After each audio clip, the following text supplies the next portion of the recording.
dear. I'll still be here when you're gone. You gather souvenirs, but I will never be your pawn. Your pawn. Your pawn. My love wasn't ever a game. I lay with cards out on the table. There's nothing to gamble away, but I can promise that you'll never be the same.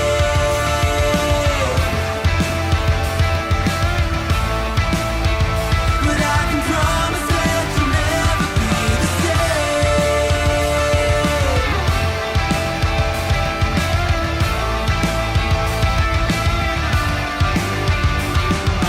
You can double down. I'll still be a proud haven for your love is never love. A river through your bluff, I will be enough, enough, enough. My love wasn't ever a game. I lay with cards out on the table. There's nothing to gamble away, but I can promise that you'll never be the same. Something you can never take, but it's not uncommon to forsake. Got a chronic urge to complicate. Think of love like a friend, not an enemy. Feeling I have nothing left to hide. I'll say what you know it when it's right. Keep it simple now, living it before I die. Think of love like a friend, not an enemy.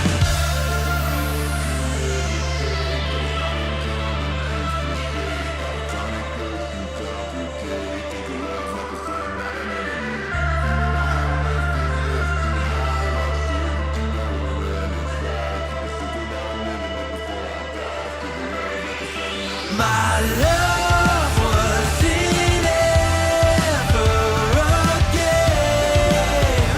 I lay with cards out on the table. There's nothing to gamble away, but I can promise that you'll never be the same.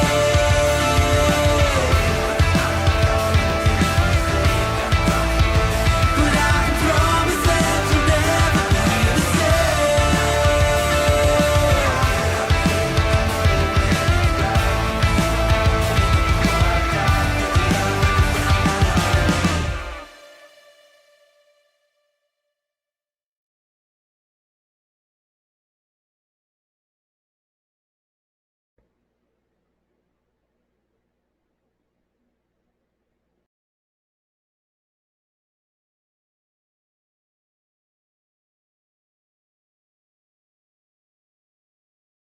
Hello, race fans. Welcome back to Freaky Fast Broadcasting. We're here for race number 12 here at the Dover International Speedway for the RSR Cup Series. I'm Zach Hall up in the booth tonight, as this is the RSR Cup Series with the Evolution Racing League. Like I said, taking on this Dover International Speedway for their 12th race of this season. Should be a fantastic one. And we need to give a shout out to all the partners here at the Evolution Racing Leagues and Freaky Fast Broadcasting that help make it happen. Or Nissan Central. They are the leading Nissan dealership in Oklahoma City. You can go check out their website at www.ornissancentral.com. Next, we have Sheffield Graphics.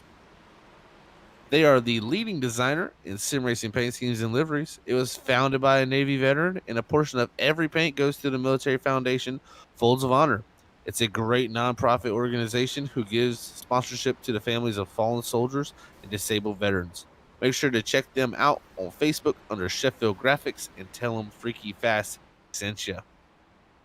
Next, we have Buttkicker. Feel what you've been missing. Every game deserves a truly immersive experience. The Buttkicker Gamer 2 lets you feel every detail, from subtle footsteps to the rumble of a V10 powered race car, from ambient environmental effects to the power of a nearby explosion. By moving a physical mass instead of only air, the Gamer 2 provides instant, accurate, powerful base response, and it's all perfectly synced with every game with no additional software required. So make sure to go to buttkicker.com and you can go get yourself a Buttkicker Gamer 2, but you also can use Freaky Fast 20 there to get 20% off on any purchase at buttkicker.com. Remember, that's Freaky Fast 20 and Freaky with two E's to feel what you've been missing from Buttkicker. So thank you to all the partners here at the Evolution Racing Leagues here and Freaky Fast Broadcasting. It's going to be a fantastic night of racing, as we already had the Arc Evolution Series earlier. Now we got the RSR Cup Series. We have Brandon Colley up in the booth here with me tonight, along with Robert Moyer Jr. running the cameras in the background.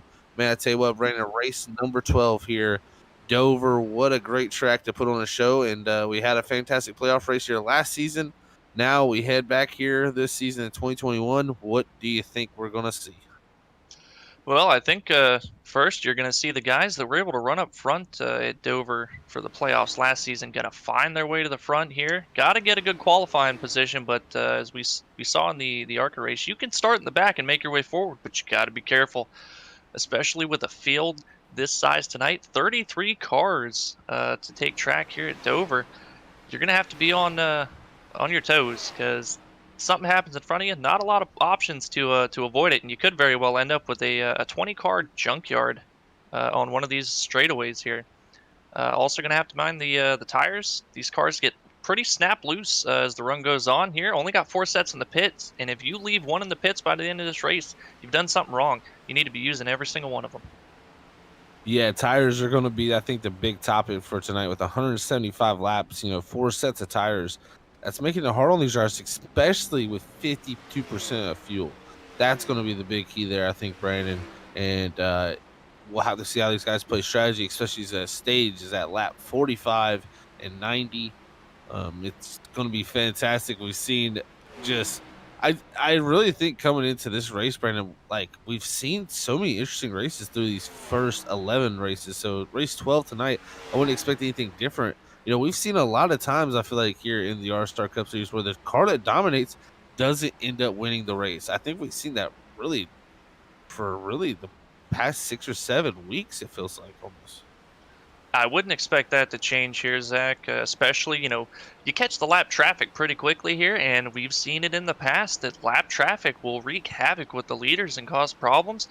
That doesn't go away here. If anything, it's almost more dangerous. Just a little bit longer of a track than Bristol, but it's almost identical in a lot of ways, and dealing with lap traffic is certainly one of them, and it's dangerous for the leaders and dangerous for the guys mid-pack. It's dangerous everywhere here but the front parking lot. Yeah, that was a good joke. I like that one, man. I gotta give you credit for that one. So, Dover's dangerous. I mean, we just gotta give you credit on that one. So, great stuff there, Brandon Colley. But man, we head off into qualifying now. You talked about it before, Brandon. How important is track position going to be? Because man, we've seen in the ARC race you could pass, but I think these Cup cars are going to be a little bit different of a beast. I think track position is going to be the number one thing you're going to have to focus on. If I'm out here running with these guys, my main focus, I'll do one long run just to kind of see where the balance of the car goes to. But every single run after that, qualifying. You want a good starting position here, because once the tires even out, the dirty air is going to just kill your pace. It's going to make it really hard to pass, and you're going to have to be really patient, hope for guys to make mistakes to give yourself an opportunity to pass. Fresher tires are what's going to matter here. If you start in the back, you've got a little bit of opportunity to try to save just a little bit and try to gain an advantage, but it's going to have to be a pretty big advantage to make passes on a whim. You're going to have to really spend a lot of time setting guys up and taking care of your stuff. Tell you what, do we see a new winner tonight? Because, man, Dover's it's known to always be a very interesting, almost a wild type of race. As right now, Trevor Massetti on top of the board with a 21.98 was looking good in practice. Great time there. Haven't seen anybody putting down the 80s yet in this qualifying session. Harold Watkins, great time for him in the 22. Great qualifying session. Look at that, Curtis Preston, your points leader coming in here tonight and past season champion. He said, I was fastest in practice. Bruck goes out there and backs it up with a 21.87. I tell you what, great lap there. Let's see if anybody else can match that, as time is very close here to start off. Yeah, finally got somebody knocking down the door to that 21.8. But third, fourth, second through fourth here, really close on times, just a matter of 200ths. Very similar to what we saw in the ARCA broadcast just before this. Really happy to see Bob Fitzpatrick in the 3 up there in 5th position right now, putting on a really good lap. Just behind him, Hunter Hayward as well. A little bit off of what Hunter ran in practice, but still pretty decent track position up here in the top 10. And Ryan Bean jumping up to 2nd now as laps are coming flying in for these guys that haven't finished their runs. A lot of quick times. Yeah, very quick times being put down. Like you said, a few guys not backing up their practice times, but a few guys also going quicker and, just right on top of their time. So it's definitely shook up the lineups from what we've seen in practice. Some great times, though, from Harold Watkins. Like I said, right now sitting 3rd on the board. And it looks like we've already got most of the cars. One of the big heavy hitters, I would say, left from practice is definitely the 14 GT Rosario. As he takes his first lap. Looks like he waited here and elected to wait a little longer into the session to go. We'll see if that plays out for him. But, looking back at it last year, too, this race, GT very strong in this Dover race. Going to be interested to see what he can do here tonight. See if he can get that first win of the season, as it's been a tough Cup Series season for him with a lot of up moments, great moments, but a lot of down luck. No, it's not looking pretty good to start Dover today for the 14. Looking like he's going to roll off 21st today. But, coming in here, he was strong the last time that the RSR Cup Series was at Dover, and it definitely helps to have the momentum that he was finally able to bring leaving a race weekend from Darlington. Finally was able to string together that really good finish that he needed here, and coming to a track that you're pretty decent at, easy to carry that momentum and come out with another good result. Very much so. Very easy to carry that momentum, especially from a tough track to another tough track.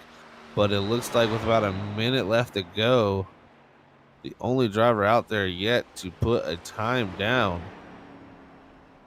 it looks like we have Daniel Gonzalez and Anthony Younes, but they are not on the racetrack. So I believe that means the Sheffield Graphics poll is going to go to Curtis Preston. As, man, he's starting to show signs of that championship dominance that he had last season. Hasn't had every race that he's been very, very good, and he hasn't won yet. But he's just, the pace he's starting to show and the speed he's showing in qualifying and race, scary for the rest of this field. Well, you know what they say, if you're able to get up to the front and consistently finish at the front, a win is going to come. It's just a matter of time. You just got to keep being consistent like that. And Curtis, he hasn't been able to get that win yet, but he's been up there and contending for it. And quite a few times he probably should have had wins, but just slipped through his fingers. Just slipped through his fingers, but did not tonight here. He's got the Sheffield Graphics Poll Award here. As Curtis Preston's going to start from that poll. We'll go ahead and pull up our qualifying results here. Second is going to go to Ryan Bean. Third is going to be Harold Watkins. Fourth is Trevor Massetti. Fifth, Matthew Rush. Sixth, Brock Potter. Seventh, Bob Fitzpatrick. Eighth, Hunter Hayward. Ninth, Anthony Gaudio. And 10th is Travis Everett. Nolan Potter 11th, James Courtrow 12th, Kevin Sabilla 13th, Kevin Zabladil 14th, Casey Kuntz 15th, Stephen Baldwin Jr. 16th, Dustin Stalling 17th, Chad Biesinger 18th, Michael Sheffield 19th, and Steve Potter rounding out top 20. 21st is going to be GT Irizarry. 22nd, Adam Buzzio. 23rd, J.R. Miller. 24th is Jeff Carson. 25th, Tony Ludi. 26th is Ryan Ezel. 27th, Kevin Ruff. 28th is Nathan Campbell. 29th, David Hall. 30th, Michael Martino. 31st, Rusty Modesty. 32nd, Daniel Gonzalez. And round out your field in the 33rd position is Anthony Younes. As we'll go ahead and pull up our Sheffield Graphics poll winner here of Curtis Preston and see what he has to say on winning the poll here tonight at Dover with Brandon Colley. Hey, Curtis, Brandon up here in the booth. You got a copy, bud? Yeah, how you doing, Brandon? Oh, can't complain, man. Imagine you're doing pretty well yourself, snagging that Sheffield Graphics Poll Award here at Dover. Well, we know you're pretty good at Dover. Pretty good everywhere for that matter. What are we expecting tonight here?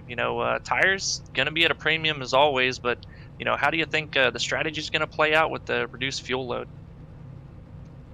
Uh, it's hard to say. We should be able to make the stages here on a tank. Shouldn't have to pit for stage 1 and stage 2. Definitely going to have to pit for the last stage there. Like I said, tire management is going to be key.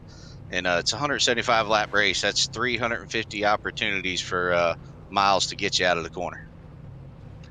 Well, Miles is definitely cruel and will beat you up, spit you out here.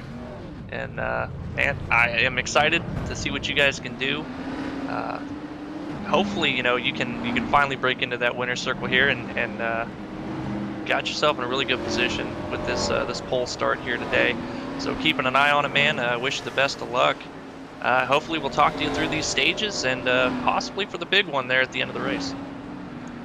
All right, appreciate it, man. Yeah, we need a little luck. We bit ourselves, and then we've got bit by others, and hopefully we got a little on our side tonight. Be nice. Well, giving you all the luck I can spare, but I unfortunately it's not quite that much. So we'll catch you later, bud. Good luck out there. All right, thanks. All right, that was your Sheffield Graphics pole winner here tonight of Curtis Preston. Congrats to him on getting that pole. But man, we're already ready to go. You heard it from him. He's got bit a few times by himself and the competition out there, but Miles might be the one biting tonight here, as we got 175 laps here from the RSR Cup Series for the Buttkicker 175 here from the Dover International Speedway. Green flag is out. And off and away we go. What a restart from Ryan Bean on the outside of the 25. Here comes the 29 fighting back as they go down to turn 1. The bottom lane's going to rule in, but Ryan Bean sliding down to second in front of Trevor Massetti as they exit off a single file from the top 3. Top 3 have already broken away by a pretty big margin there, about 6 car lengths back to 4th place of Harold Watkins. It's kind of a hornet's nest behind that. Hornet's nest, that's exactly a great way to describe Dover in a few words, man. So I tell you what, this place right now is getting used up all over the place. Drivers trying to make way through early and they go and use these tires for the good. But I tell you, we got a wreck on the back straightaway. That might be a big one on the back straightaway here, guys, with about, man, I tell you what, from about the 23rd position on backwards. Huge wreck to bring on our first caution tonight, brought to you by Wordy Sun Central. And, oh, heavy collision. We'll have to go back here on the Freaky Fast broadcasting replay and check out exactly what inspired here on the back straightaway here. As we're looking now at, it looks like that is Steve Potter in the 94. Oh, coming down the racetrack a little bit into that 112 of Kevin Ruff, and that's going to send him spinning down to the inside of the wall. But oh, from there, Kevin Ruff getting clobbered by multiple cars. It looks like Nathan Campbell involved there. Wow, just multiple cars involved here early. David Hall destroyed. And it amazes me, and like we talked about before the green flag here, when something happens, this track is so narrow, there's not a lot of places to go. And looking at that, only one car that was behind the start of that was able to make it through, and that was the 6 of Rusty Modesty, just being able to squeak to the outside of all that.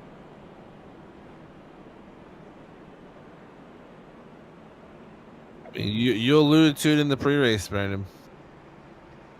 It was one of those tracks that it's so hard to get away from the danger when it's wrecking. Nothing stops moving here. Everything is banked, so you're always fighting an uphill battle on these racetracks like Dover. And when wrecks happen, they go from down from the top to the bottom, and then they can come back up and then go back down again. So it's one of those weird places where you just never seem to be able to escape something when it happens in front of you, and it's so hard to get slowed down because this place is so fast for a mile long only.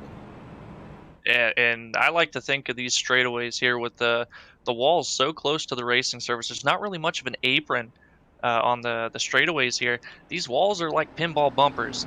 You hit the outside wall, get shot to the inside, then careen off the inside back to the outside, like you were saying. And it's hard to predict where you need to go to avoid a wreck, and that's kind of what causes these big, these big wrecks like this, where something small, like just a little tap coming out of the corner there, suddenly turns into like a 6 or 7 car wreck.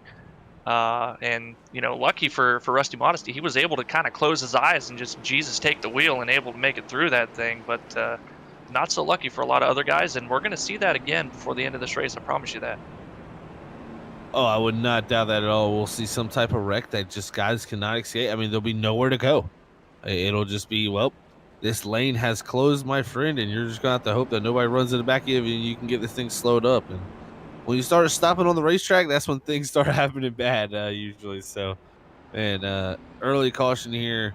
But I tell you what, drivers out here definitely looking to save these tires. This is going to help them a little bit with fuel and tires. As Curtis said, he's pretty sure they'll be able to make it to the stage, which I completely believe that too with the amount of fuel load we have here. But man, tires is going to be the big thing for them, especially. Yeah, the guys at the Evolution Racing League have been doing a really good job of making sure that they're not really going to have to worry about fuel for the stages. It's always close, but they're always pretty good. I see them having conversations about the fuel loads here, just trying to change up the strategy a little bit and changing up the fuel loads and adding an extra element that these drivers are going to have to deal with. So I'm sure they'll be able to make it to the end of the stage, especially with this caution, like you said, Zach. And you know, I say it seemingly every week that it's these mini races with these stages that, you know, you try to set yourself up with the best track position possible for that, you know, the real race, that final stretch after stage 2, where you're going to have the potential for the green flag stops. And that's really where the strategy starts to come into play here. It's all about survival for these stages and trying to gain some points for finishing in the top 10 through them.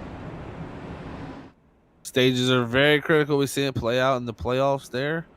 Last season here at the RSR Cup Series, stage points becoming a very critical portion of your points. And two, like you said, two little mini races. These drivers are going to have to do their best to get the most they can out of it, but not put themselves in a bad position, like you said, to go into stage 2, because that's when the end of stage 2 is really money time for setting yourself up for that final run of the race. But man, here we go. Getting ready to go back green flag racing after our first caution of the night. Pace car is going to pull back in, and Curtis Preston's off and away. He's going to take an early jump out here as the green flag flies now, as Jeremy Massetti he's going to get to the inside of Ryan Bean. That's going to allow him to move to the second position, as the field definitely spaced out here through this restart with Curtis Preston really going pretty early in the restart zone. Yeah, it stretched out the field quite a bit, caught a lot of guys off guard there, and Harold Watkins now looking to be struggling quite a bit here, losing a handful of positions off this start, still stuck on the outside, a little bit off the pace, have to see how he regroups, but the battle for the top 5 there is really heating up. Yeah, it is. Man, Matthew Rush, again, another great run for him there in the 4th position here tonight, starting on the pole at Darlington. Tell you what, look at the 48, Hunter Hayward. He is a Dover, I wouldn't call it specialist, but I tell you what, Dover is one of his favorite tracks. I know that for a fact from Hunter Hayward, so we'll see what he can do here tonight. Wow, the 88 really loose on the bottom. Great job by everybody not to get to his rear end. He's wiggling a good bit here. Looks like these guys might be fighting a little bit of a few different handling conditions. So, man, and even Nolan Potter dead sideways. Multiple cars sliding sideways here early in the going. Could we be seeing them on the loose side here tonight at Dover? I think it's a lot to do with the weight transfer, and just the way that they fall into the corner here really upsets the load of the car, and then once it loads back up, it upsets it even more. And could be a number of things as well. Guys might be using trying to roll that brake bias back there to help the car rotate and be a little bit more aggressive and kind of use the brakes to help slow and turn the car. Maybe just a little bit too low at this point in the race right now, a little bit free, as we've seen quite a few guys jump sideways on entry. Man, definitely some big moments. But I tell you what, big moment right now is drivers driving through the field, and that worries me though at Dover. When you start to drive up through and to pass a lot of people at Dover, I worry about your long run pace, and that's what I'm seeing from Hunter Hayward. He's drove up from 8th to 3rd. Also, Bob Fitzpatrick 7th to 4th. These two drivers going forward, while a few other drivers, I think, kind of saving their stuff here, hoping this goes all the way to the end of the stage here, green. And having the short segments for these stages, the mini races, you can kind of afford to be a little bit more aggressive, learn the limit, learn where that fall off is, push it really hard, because you have that guaranteed caution where you can kind of reset, and you're trying to get the track position and those stage points. But this early into a run, especially at a track like Dover that is just hellacious on the tires, like you said, very concerning. If you're passing people quickly at Dover, you're probably doing something wrong. Man, hellacious. That's the first here on Freaky Fast Broadcasting. I like that one, Brandon. You really brought all the bag of tricks here tonight in Dover, my friend. I finally woke up. I feel that, man. Wow, great words there from yourself. But yeah, great balance going all around the racetrack. But you know, the interesting thing here too is with the way the tires are. You know, 4 sets of tires just starting tonight. So that means you got 3 in the pits. We got 2 stage cautions, and you're going to have to definitely pit in that last segment at least one time. So that sets up your 3 tire stops right there for yourself. So these drivers, kind of a clear-cut strategy in my opinion if this thing stays like this. So right now, a caution for the guys who are saving actually would be pretty beneficial because I don't think anybody's pitting till the end of that stage caution to come get tires. So that's going to be interesting to see. If we get those cautions, it's going to benefit guys who actually save. You know, normally that would bite the guys who save. But with the way the tire limits are, saving a caution is going to help those drivers because it's going to bunch it right back up to the drivers that were driving away from you just a little bit ago, burning their stuff up. And I think, you know, as somebody that tries to save, that's really what you're hoping for in any track, but especially a place like this where being aggressive really will hinder you on the long run pace, getting bunched back up. You kind of rely on that gap is, you know, understanding, hey, I'm going to fall off the pace here quite a bit, but they're going to have to use up quite a bit to try to get back to me. You're going to be evened out. It's still going to be difficult for them to pass, but when you get bunched back up like that, and just knowing how aggressive you have to be on the restarts to make passes, not having that grip is very concerning, and you're really hoping that it doesn't happen. And as far as the tire strategy goes with having the 4 sets, you know, 2 for the stages, and then 1 for the green flag stop during the final stretch of the race, I think everybody's going to be trying to do the same thing like you said. You want that last set for a late race caution, because I can tell you from personal experience, even with a field this big, starting at the back, it does not take you very long on fresher tires than everybody else to get to the front. You only need about 10-15 laps to do it if nobody else has even tires with you. If you can be in that position, even if you're going to give up track position to do it, it's well worth it. You know, the question for me here, Brandon, there's some definitely, you know, I said that the strategy is pretty clear cut and dry. Well, I mean, there is definitely things drivers out here can do. As we've been watching this battle here with Stephen Ball and Nolan Potter. This is the 11th and 12th positions here. As you're seeing GT Azari, Brock Potter start to battle there too. Behind that from 13th to 14th. Michael Sheffield in the 15th position there, not too far behind in the 1. Great battles going on here, 21 laps in. But it's just not as clear cut as it possibly could be. What if someone comes down here in stage 1, doesn't take tires, and tries to stay on the lead lap? You know, what if you went out on this stage and gave up the points just to save that set, 1 extra set of tires in the stage, and then if a caution comes out in that final stage of race, that's the point where guys have took tires, you are in a great position. Well, I personally wouldn't want to be trying to do that strategy. It depends a lot on the extent of the tire fall off, you know, exactly how slow they're going to be running versus the guys on fresher tires. Right now, we're looking at about a second so far, only after 20 laps, stages being twice this distance here. So there's still a lot more potential for fall off, and there's a caution. And that's not what a few of these drivers on front wanted to see. But our second caution of the night brought to you by Ward Nissan Central here in the RSR Cup Series here on Freaky Fast Broadcasting. Unsure exactly what happened. We got a few guys slow. Looks like it's the 6 of Rusty Musty we're getting worked on.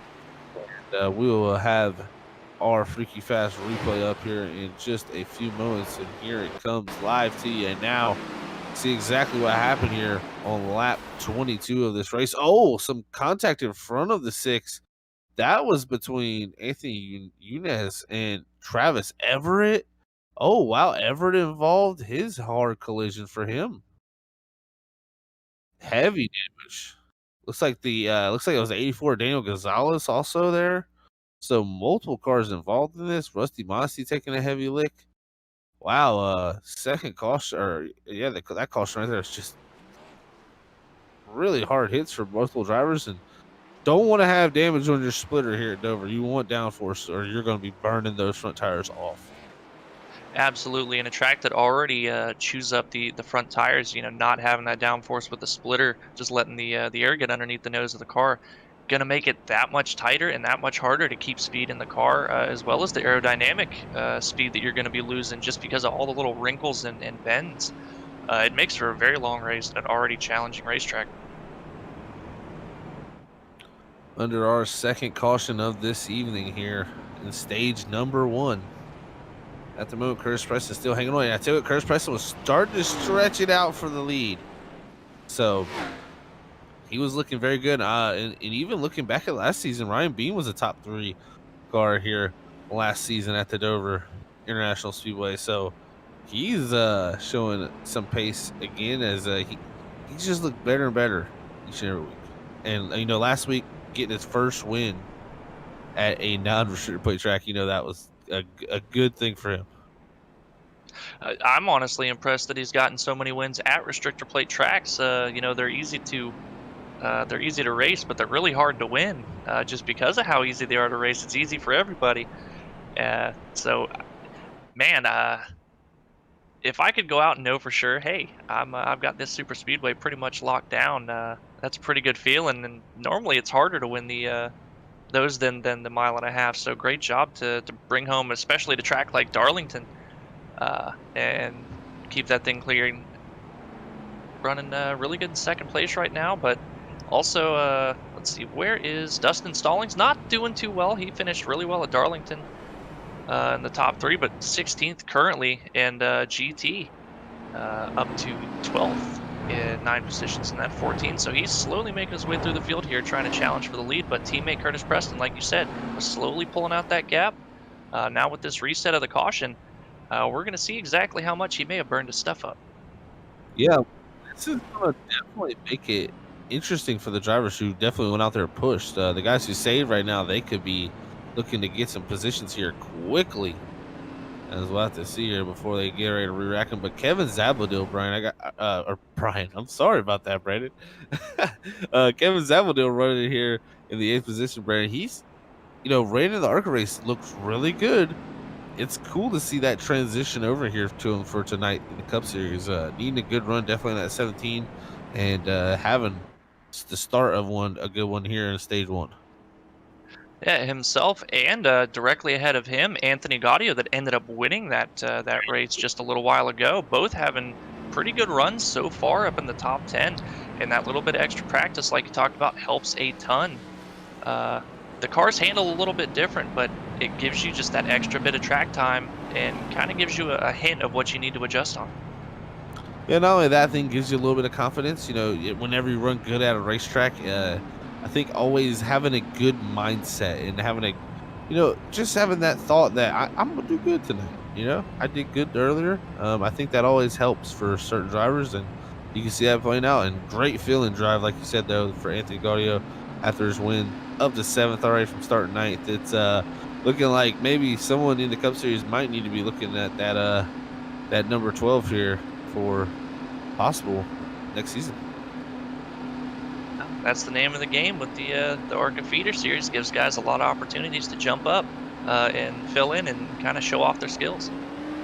Oh, and there you go. Race cars in. Curtis Preston's wasting no time in the restart zone tonight. He is starting this thing in the exit of turn 4 off and away. That lets Trevor Massetti again slide back to 2nd with Ryan Bean to 3rd. Hunter Hayward in the 48 back here to 4th. Let's see what these tires do here off the initial takeoff here. These tires are 25 laps pretty much old. Now, let's see what they do under green flag conditions after a couple of caution laps, as Ryan Bean trying to go back to the inside. Hunter Hayward going to try to follow him, as Curtis Preston is just looking downright fast, man. Well, now that Ryan Bean has been able to clear Trevor Massetti, we'll see if he can make some gains on that gap that Curtis Preston's already been able to pull out, about 0.6 of a second here. But Curtis, just his line looks really smooth, even with these older tires. See the lap difference this time by, and about 0.2. So still really fast for that 29. Has not fallen off as much as I would have thought. Yeah, it's really crazy is here's looking now, GT up 11 positions and into that 10th position. He's cutting through the field here in stage number 1, so he's looking to already get stage points here early in this race. Ooh, battling there. Couldn't get the run off on Stephen Baldwin to get the run, but man, looking at the lap times, Brandon, a 23:33 was what we ran. Curtis Preston ran before the caution came out. That little cooldown period, he came back out, ran a 22:87, so a half a second faster after those tires go through a little bit of a cooling phase. As it looks like Hunter Hayward even up the third now past Trevor Massetti. So great run for the 48 again. And the front, 3 of the front 4, apart from our leader, are running almost mere lap times, even back to Matthew Rush, still within a tenth of each other, running really good lap times. But last time by, Curtis Preston, 2/10 quicker. And, talking about GT on that restart, he had a bit of a moment there. The 17 of Kevin Zabladil, I don't know if he just started in the wrong gear, but really checked up the outside. And GT kind of got sandwiched there with himself and the 22. Really had to back out of it. Luckily, no damage here, and he's gotten right back after it. Now looking to take the 8th position away from the 38 of James Corrow. Yeah, he will take that position here as we look at Sheffield battling for the 14th position. He's got Brock Potter directly ahead, Adam Buzzio directly behind in the 60th position. Just nothing really side by side going on right here, but a lot of guys trying to fight in these final few laps of the stage to get in position to get them in a better spot to start next run. And it's not really surprising that there's not much side by side here. Just the current grip levels for the outer lane. It's not that competitive, and really when you're side by side, you're both, you and the guy outside of you or the guy inside of you, has to check up so much to give each other space. But the way that you exit the corners, it slingshots you toward the wall, that it just costs you time. You really want to get single filed out as much as possible, and if that means really sending it into the corner and almost sliding up in front of the guy just to secure the position, you kind of have to do it to save you time in the long run. Looking at this battle here, you got J.R. Miller battling Travis Everett here. As Everett got a little bit of damage from that last wreck. It looks like they fixed it up a little bit on pit road here. Now looking at Court Road, he's getting passed by Brock Potter to 4 here off of 4. So James Court Road definitely going back a few positions. He was just battling with 14 at GT Ozark. Yeah, already down, looks like about 6 positions from that battle. Just a handful of laps to go at 38 of James. He's really struggling right now with his grip. Just does not seem to have the pace to keep up. It's kind of single filed out. Was a big jumble of cars there. Was getting worried for a little bit, but they've sorted it out now. And now he's settled in just in front of Michael Sheffield, who I have to point out, he's been one of those guys that typically we see is a lot better on the long run. And we've got a caution. Oh, we do. Our third or Nissan Central caution of the night. Unsure exactly what is happening here. Maybe looks like Daniel Gonzalez possibly in the 84. His front end is tore off here right before the end of the stage. As we go back on the Freaky Fast Broadcasting replay, there you go, riding through the corner here of turn 3 and 4. They're running for 26 and 27. It looks like Ryan Ezel directly ahead of Daniel Gonzalez. Oh, just getting a little tight into that outside wall. And you're going to see them collide, and there's Daniel Gonzalez into the inside wall. Man, heavy lick for both drivers, and turn 4 has been definitely the spot tonight that has not seen a lot of love from these drivers. And that's there's a lot of reason why, you end up in the wall there. Well, like I talked about, it kind of slingshots you out, but also you have to commit when you go to make that exit, because stepping out of the gas, you rely on that the car, the power of the wheels to help the car rotate off the corner. If you get out of the gas, a lot of times it'll just stop turning and will put you up into the wall. So when you're hammered down coming out of the throttle or the corner like that, you see a car get into the fence, you can't really get out of the gas that quickly because you'll just snug up too and probably plow into the guy. You're hoping that he's able to keep it up there and you can just drive underneath of him. But unfortunately for Daniel Gonzalez, just could not quite do that. Now, Brandon, this is interesting. Look at what these drivers are pulling here.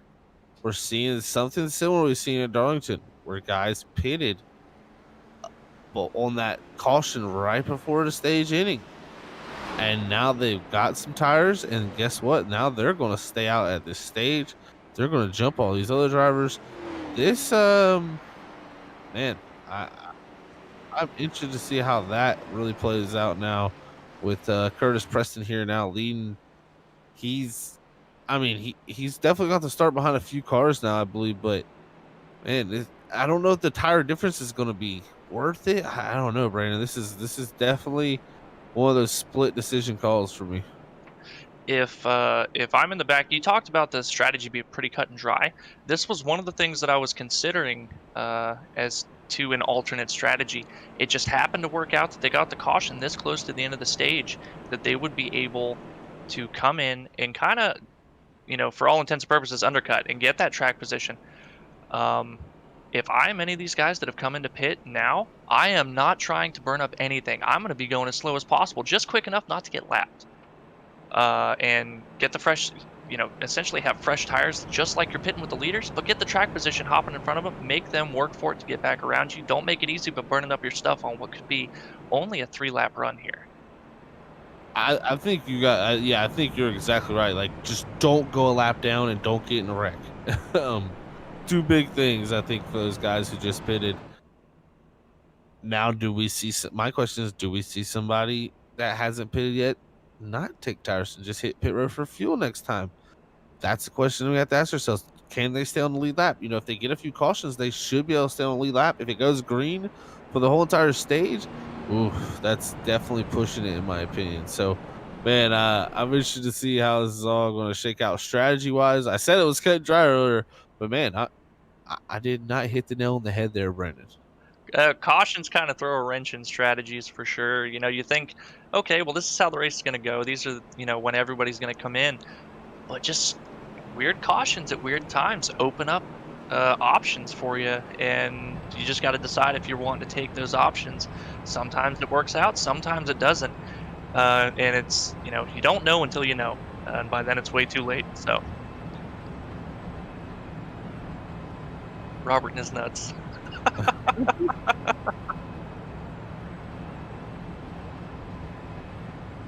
Robert is a great producer. We gotta thank him for everything he does up here in the booth, and thank you fans too. Everybody out there say hashtag we love you, Robert, because he helps make all this happen here. Oh, get ready to go back green flag racing here, Brandon. You're gonna have Curtis Press on the outside lane leading us back to green. Ryan Bean on the bottom. Can he make it work? Now Matthew Rush up in the 4th. Trevor Massetti back to 3rd. Hunter Hayward in 5th. Oh, and they're off and away. Curtis Preston, man, out of a cannon. And oh, look, Ryan Bean almost getting a little attacked there by Trevor Massetti. He's trying to go back to 2nd. He's almost got the 2nd in every one of these restarts. But Ryan Bean closes the door here as we got a few lap shootout here in the final laps of the stage. Oh, man, Ryan Bean getting a good run here, closing in on the leader of Curtis Preston's GT Azari moves into 5th. GT up to 5th and 4th position right now. Hunter Hayward. Ryan Bean, though, is all over the back of Curtis Preston. Got so loose just trying to keep the speed, man. He's going for it right now, guys. Here's lap 44, not 2 to go here in this stage. He's all in the back. We're going right on board here. Ryan Bean, the final 2 laps. Can he get the stage win here after winning at Darlington last week? Here they come, white flag in the air for stage number 1 at the RSR Cup Series. One final time, Curtis Preston trying to pull that gap, looks to stretch it out just a little bit here on Ryan Bean. The exit off of 2, dead even between the 2 up front. Now down into 3 and 4. One final time here for stage number 1. Ryan Bean, not enough. Curtis Preston going to be your stage 1 winner here tonight at the Dover International Speedway with the RSR Cup Series. And GT able to make the pass on Hunter Hayward for 4th for the stage. That's scary. GT drove from 21st to 4th. What a drive. That is making very calculated use of these restarts and gaining as many positions as you can. I mean, my thing is too, he had to use the tires to get by people. He had to do that. And he still kept going forward even with all that. So great stage number 1 there for all these drivers out there, man. Fantastic racing here at Dover. Love Dover. And we're going to hit pit road here. And then after Curtis Preston hits pit road, we'll get a talking here. Let's see what he has to say after winning stage number 1 tonight. He's trying to do the Freaky Fast Grand Slam, guys. He's got the pole. He's got stage number 1. We say it every week. Can he do it? I mean, we thought he had it a couple weeks ago. I believe it was Kansas. Just did not quite work out. A little bit of late race shenanigans that he got caught up in, but looking really strong to get that done tonight at Dover here. Still got a little ways in this race to go. It's not over yet, and like we talked about, the leader is not safe, but it's off to a good start. Well, I mean, I will say that pretty much every time there's been a caution for an incident, I've been talking about something. Not necessarily related to a caution, but I've been talking. It's now the curse of Brandon, no longer the curse of Zach. I'm just not going to talk, and nobody will ever wreck. I'm no longer the scapegoat. I like it. Zach Scapegoat Hall. There you go. That's the name in the booth. As Curtis Preston's going to win the race off pit road. We're going to pull him up here now after his stage 1 victory here tonight at the Dover International Speedway to hear what he has to think about his first stage and how he'll perform here in the second stage. Here's Curtis Preston. Hey, Curtis, Brandon in the booth again, bud. How you doing? Doing all right, Brandon. Well, congratulations on that first stage win, man. Looked really strong out there. That last restart, though, looked like Ryan was giving you a run for your money. You know, how has this track changed since the start of the race? You know, what are these older tires really feeling like? The car gets really tight. You pick up a bad push, especially at the center. You just got to be patient getting back to the gas, trying to save the right front. Tires look pretty decent after that stop. We think we're doing what we need to do here for the long haul. Well, up until this point, Curtis, you've had that clean air and open track ahead of you. Now with these guys pulling this strategy to pit just on the last restart, you know, are you concerned about having to be in that dirty air? Do you think you're gonna, you know, be able to pass them on the slightly fresher tires without much problem? Well, I'm not going to be pushing the issue too awful hard. I mean, the key here is just going to be patience. I mean, that's just what it boils down to. I'm here racing Dover. I'm not racing these guys in front of me. So I just got to try to keep that mentality. Hope we can make it through here. Well, wish you the best of luck, and hopefully it's clean sailing from here, and being back in the field's not gonna come back to bite you with these guys. But I expect to see you back at the front before too long with that 29. Been really fast so far, and keep it up, bud. All right, thanks, guys. All right.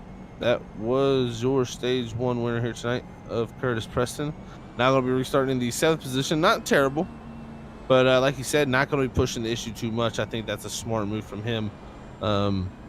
You know, now J.R. Miller out front, great for him to be leading some laps. James Cortron using that strategy also to put himself in that 2nd position. Kevin Zabladil, Adam Buzzio, Dustin Stallings, Anthony Yunez use that strategy, and it looks like similar guys who used that strategy last week. Some guys from Darlington, like Stallings, using that same strategy again, maybe putting himself in position for another good finish. Well, when track position matters as much as it does here at Dover, you know, you got to kind of think outside the box and figure out a way to get yourself into a good track position. And pit strategy is really the number one way that you can do that. Dustin Stallings making pretty good use of it, like you talked about. Similar strategy from last week. Slightly older tires, but I would have to check the lap times to see exactly how hard he was pushing that last stage. But you know, our general consensus up here is you just didn't want to go a lap down, and he was able to do that along with the rest of these guys on the same strategy. So we'll have to see what the fall off was. Yeah, fall off's going to be key, man. That's what these drivers are going to have to deal with. But we'll go back green flag racing here to begin stage number 2 here tonight from the Dover International Speedway. Pace car is in this time. J.R. Miller in the restart zone, looking to go. Green. Off and away. There it is. Green flag in the air. Great restart from Cortland to time that. The top 3 really pulled away there and entered the corner, but James Cortland fighting around the outside. Let's see how this settles out now with drivers trying to fight through with fresher tires. Well, and this is the dangerous time. It's almost like a pit cycle without being a green flag pit cycle. Just a handful of guys in the front on slightly older tires. Not much, but a couple laps could be a lot in terms of tire wear. And just trying to get through without any incident. But everybody so far, really nice and clean. Everything nice and spread out. Nobody battling all that hard. Like Curtis said, just kind of keeping it reined in here and letting it unfold, and eventually you'll get back up to the front if you're quick enough. Doing fantastic right now with these drivers out here with the tires. Man, I tell you what, a lot of drivers looking to go forward right now. First on tires is Curtis Preston, Sherman say 7th, Hunter Hayward 8th, GT is already 9th, and Ryan Bean back to 10th. As GT now going to the inside of Hunter Hayward down the back straightaway, looking to take that 8th position here in 3 and 4. Hard racing going on. Hunter Hayward, good run off the top. He may be able to fight to the outside of Trevor Bassetti. Yes, he does. And GTers are going to get stuck behind the 88 as the 48 powering around the outside. Maybe using a little bit of that rubber to get around that 88, but now he powers himself up into that 7th position. The GT Azari looks to take 8th from Trevor Bassetti. Well, and speaking of Curtis Preston being the first car on fresh tires here, looking to get back to the lead. Got a poll out there on Facebook. Will Curtis Preston be able to pull off that sweep, getting the stage wins, the pole, and the race win? What do you guys think? I mean, you see, it's a hard feat to do, but don't put it past our past series champion to pull that off, man. That's definitely a heck of a driver. So, I mean, he won stage 1. He's got 2 of the check marks down. Can he get the final 2 is the question for himself. As, man, he's got past Dustin Stallings down, slide himself up the 5th. Hayward, the next car on Stallings with GT Azari. But these guys on the tires doing fantastic. I mean, Cool Run's out here a couple seconds, but I'm worried, are they pushing too hard? And that very well may be the case.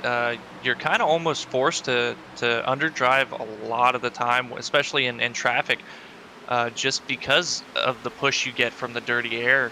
You can't quite go 100%. Now that they've got a pretty much clean track, but in front of them, they don't really know the limit as to when the fall off is. So it's really easy to go out there and just burn them up. But they're also getting the guys on fresh tires. They're having a hard time getting around quite a few of these guys and really having to maybe use up a lot of their stuff. So it may work out in the 38 and the 28's favor.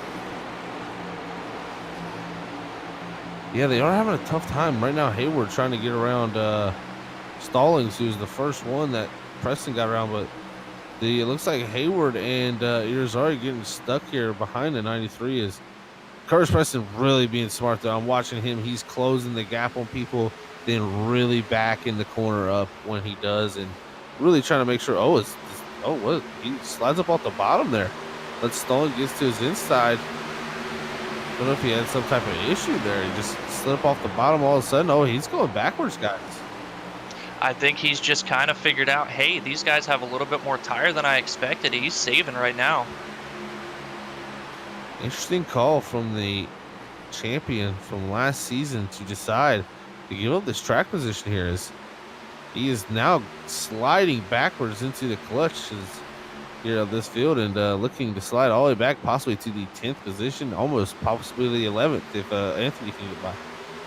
Well, my thinking here is, Zach, that I believe what he tried to do was open up the corner a little bit to set himself up for a really quick exit to make up a little bit of ground without having to use a lot of tire to do it on the cars ahead of him.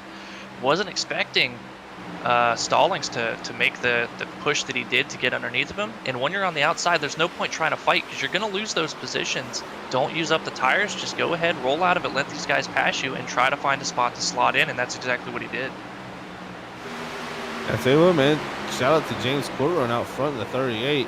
Hadn't got to lead many laps this season in that 38, and he is right now checked out to a 1.8 second lead here on lap 63. We got to get to lap 90 here for the second stage here. So, ooh, got a car there on the apron. Looks like, is that Michael Sheffield? Looks like he'd be hitting pit road. I wonder what that might be for. Hard to say. I have to look and see what his last pit time was, and if maybe he tried something that's maybe not necessarily working out.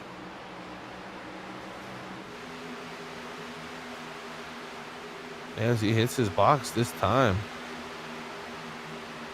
See if he gets work done, or does he take that car behind the wall? I don't know if this is a race ending deal or just a pit stop, because should be an interesting area to make a pit stop. I mean, you're not going to be able to really undercut. The tires haven't fallen off that much, and especially going laps down here, it's going to be a pretty tall order to make those back up under green.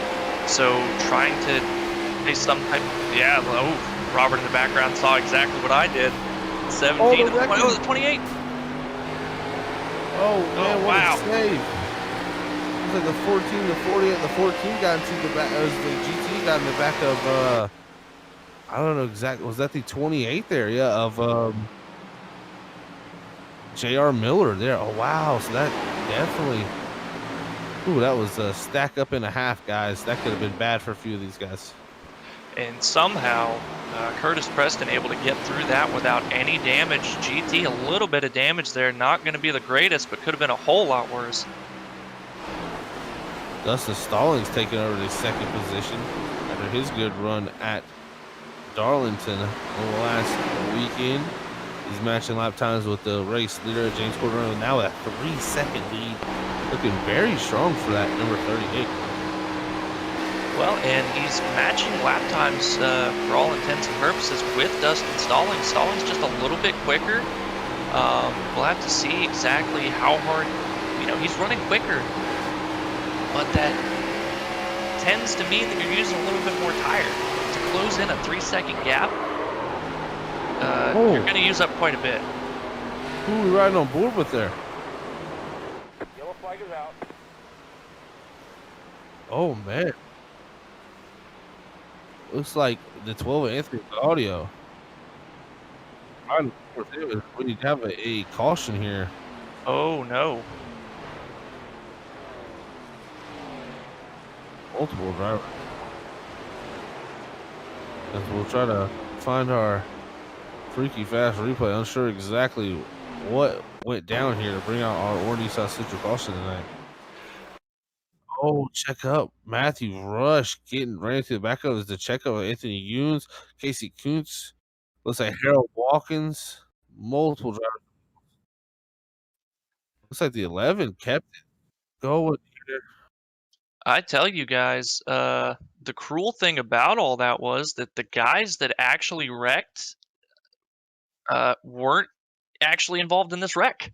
The guys that caused it didn't wreck. So, Really?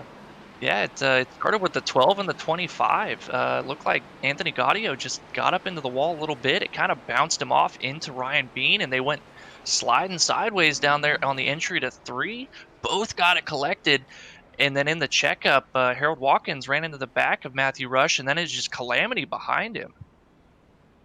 We got 2 drivers up front electing to hit pit road. Looks like GT or Azari there. He's got a little damage. He's going to hit pit road to get that worked on. And same with Ryan Bean at 25. I don't know if I would have elected to wait till the stage caution not to give that track position. Well, I think it's kind of a risk versus reward thing here. Honestly, you could consider throwing on that extra. Ooh, we actually got a car sideways on the front stretch here. What happened there?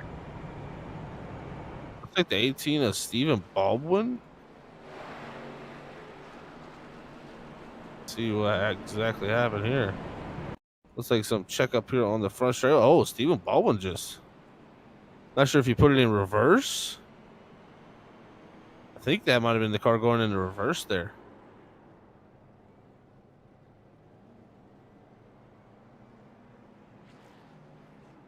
Man, oh man, there is unfortunate. There is nobody getting damaged, but a little bit of a scare here under the caution.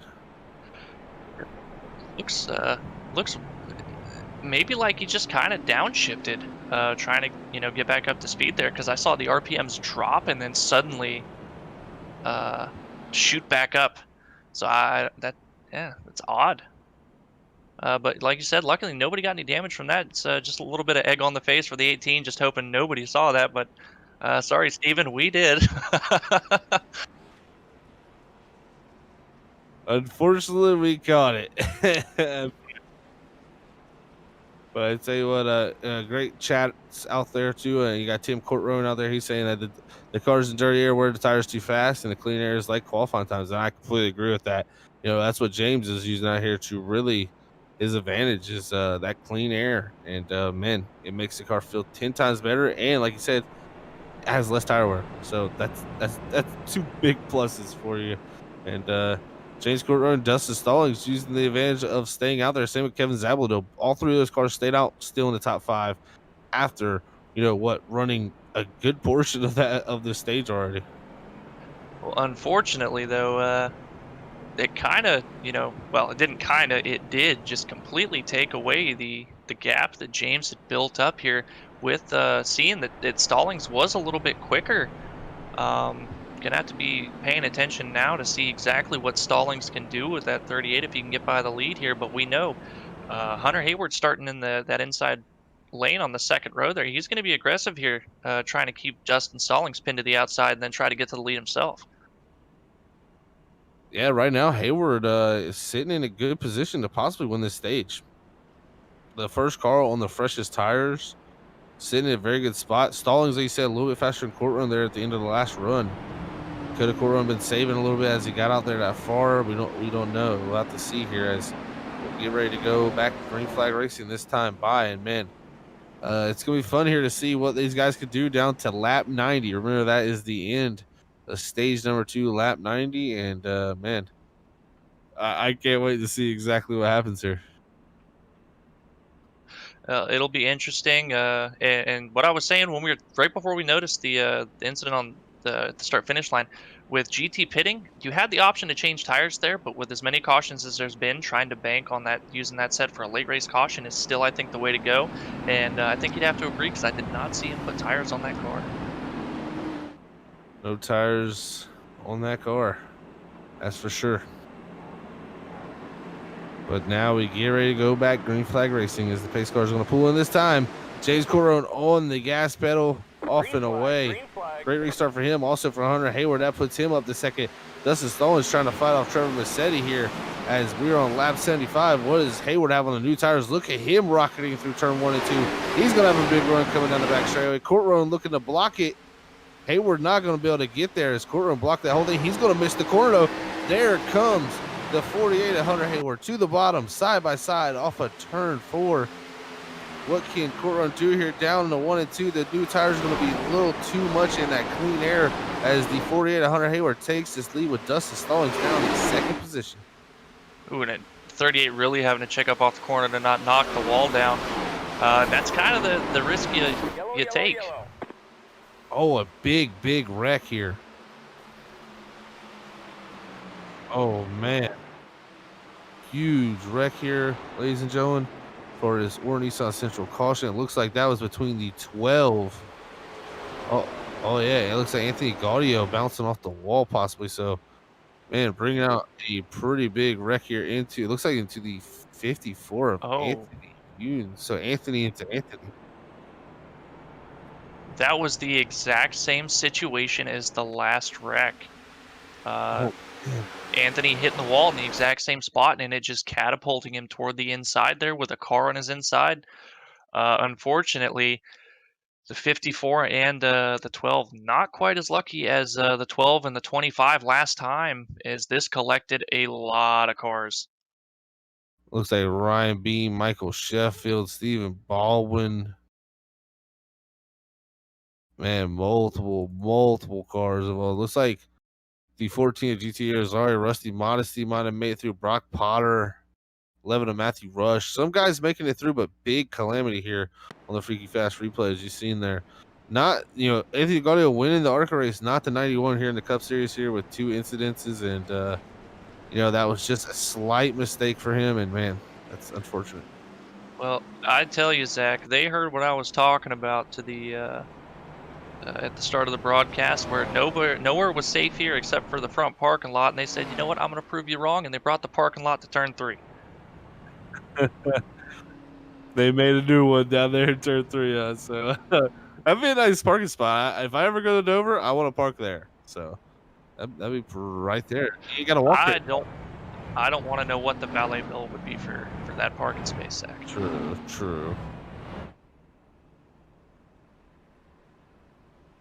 It looks like out here in the chat rooms, so produced like Patron. Oh, Catrone. Catrone. Catrone. Okay, James Catrone. Okay. Hey, that actually kind of rolls off the tongue a lot easier. It actually does. Yeah. Well, Appreciate sorry about that. Thank you, Tim. We appreciate that. Yeah. Now I'm gonna have to fix. My brain is.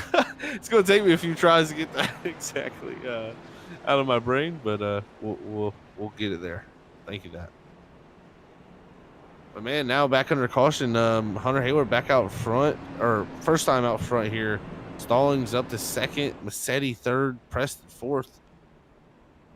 Ooh, man, I don't know how this is going to play out now to the lap 90. It's we're gonna have a little bit less than a 10-lap shootout here, and Brandon, can Preston get back to the lead to win stage number 2 like he did stage 1?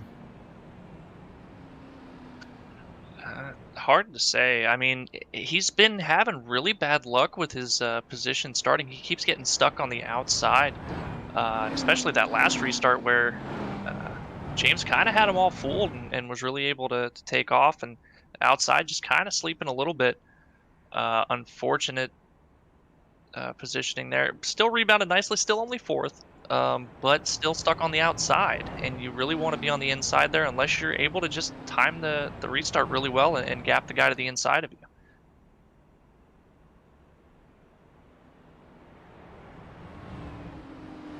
Well, thank you everybody for voting in the poll so far. Make sure you do that before the end of stage 2, because then you'll know by stage 2 if it's going to happen or not. And well, the producers up here saying this is Zach's $10,000 stage 2 contest. It's not. I'm not clip for everybody. I'm sorry. I'm not made of money. I'm sorry. Trust me, we all know Clint's not made of money either. He's spending most of it on beer. That's Fox's money. They're not fooling anyone. They're not fooling anybody. That's exactly right. But man, looks like it's going to be time to get ready to go back green flag racing, man. Here's the pace car lights are off. We're going down the back straightaway, double file back up. Hunter Hayward, your leader. Tell you what, Dustin Stallings for staying out with the older tires. He could be an issue for these guys later in the race. Now he's got track position. Yeah, it's going to depend on this restart here. If Hunter can get a good jump, he's got an opportunity to keep that 93 behind him. And Dustin's been really good on those old tires. Pace car's in. Hunter Hayward off and away. Stallings getting a good start on the top. He's going to clear down the Trevor Massetti here as the single files out for the top 10 there as they go down into 1 here. And less than 10 laps to go here in stage number 2. Can Hunter Hayward drive off into the sunset and keep hold of this lead? I think it's really likely. I mean, he's doing, I think, exactly what you need to do. They're gaining time on him into the corner, but it looks like off. He's able to pull out a pretty big gap. But it looks like Dustin Stallings got into the wall out of 4. Yeah, Stallings into the wall off of 4 there, losing a lot of momentum. That's going to let Massetti get up into the second position. Here comes the 29 of Curtis Preston. They're wrecking down the back straightaway into the inside wall here as we have another caution on the back straightaway. And man, this is big calamity here. Rusty Modesty in the 6th. Looks like he's involved. Multiple cars here on the back straightaway to bring out another caution here. Brought to you by Nissan Central. Let's see exactly what played out there. It looks like that might have been between the 16, the 18, and or the 6, sorry, the 18 and the 28 of Junior. Go back on the Freaky Fast replay here. He comes off the corner. Little contact between the 6 and the 28. He's going to bounce down the track a little bit. Here comes the 18 and Stephen Baldwin. Contact with them two. 18 hard into the inside wall.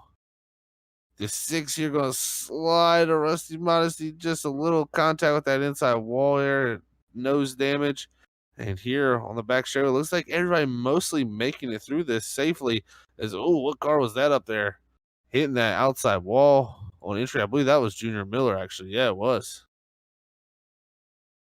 So heavy damage here again for multiple cars. Under caution. Yeah, the 3 wide. I understand what the 18 was trying to do there. Saw them checking up, running side by side, try to take advantage of that. But 3 wide on corner exit, you're gonna be lucky to get away with that one. Unfortunately, not lucky this time around. Yeah, not lucky this time, but I'll tell you what, a few drivers hitting pit road here. Do we see someone elect to do the same strategy? This is kind of the same window of strategy that we seen earlier for drivers pitting. So I'm surprised no one has played that. We'll see if anybody does here, as a few drivers have hit pit road and took tires. But man, what a call for a few of these drivers to get track position like they have. Well, this is not gonna be the stage break. They're gonna get another restart in here, and I think Curtis Preston just trying that inverse strategy, pitting a couple laps before and seeing if he can not burn the stuff up, get the track position once the stage ends and all the rest of these guys come into pit. Um, didn't work out so well for a lot of them, but Curtis has had the most time with clean air, and he knows what to expect once he gets there and how to manage those tires once he is there. If he can take care of them now, I think he's going to be a threat. But unfortunately, this is going to mean most likely he's not going to be able to pull off that freaky fast Grand Slam at Dover. No freaky fast Grand Slam, but you know the most important thing is setting himself up for that final stage, and that's what he's trying to do. So good call by him there. I think you're going to see him run pretty slow here to save tires as much as he can here and make those tires pretty fresh once we get back going. But man, he's got to play some strategy to get himself in that track position back. Curtis Preston, very, very strong. We could see him back in good position.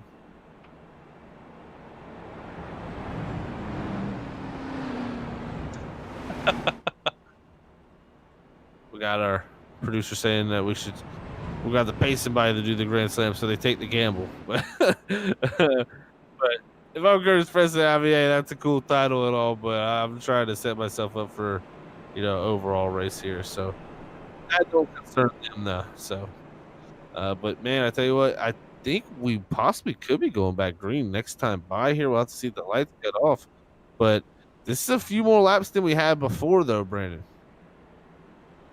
It is, but I think the approach is the same.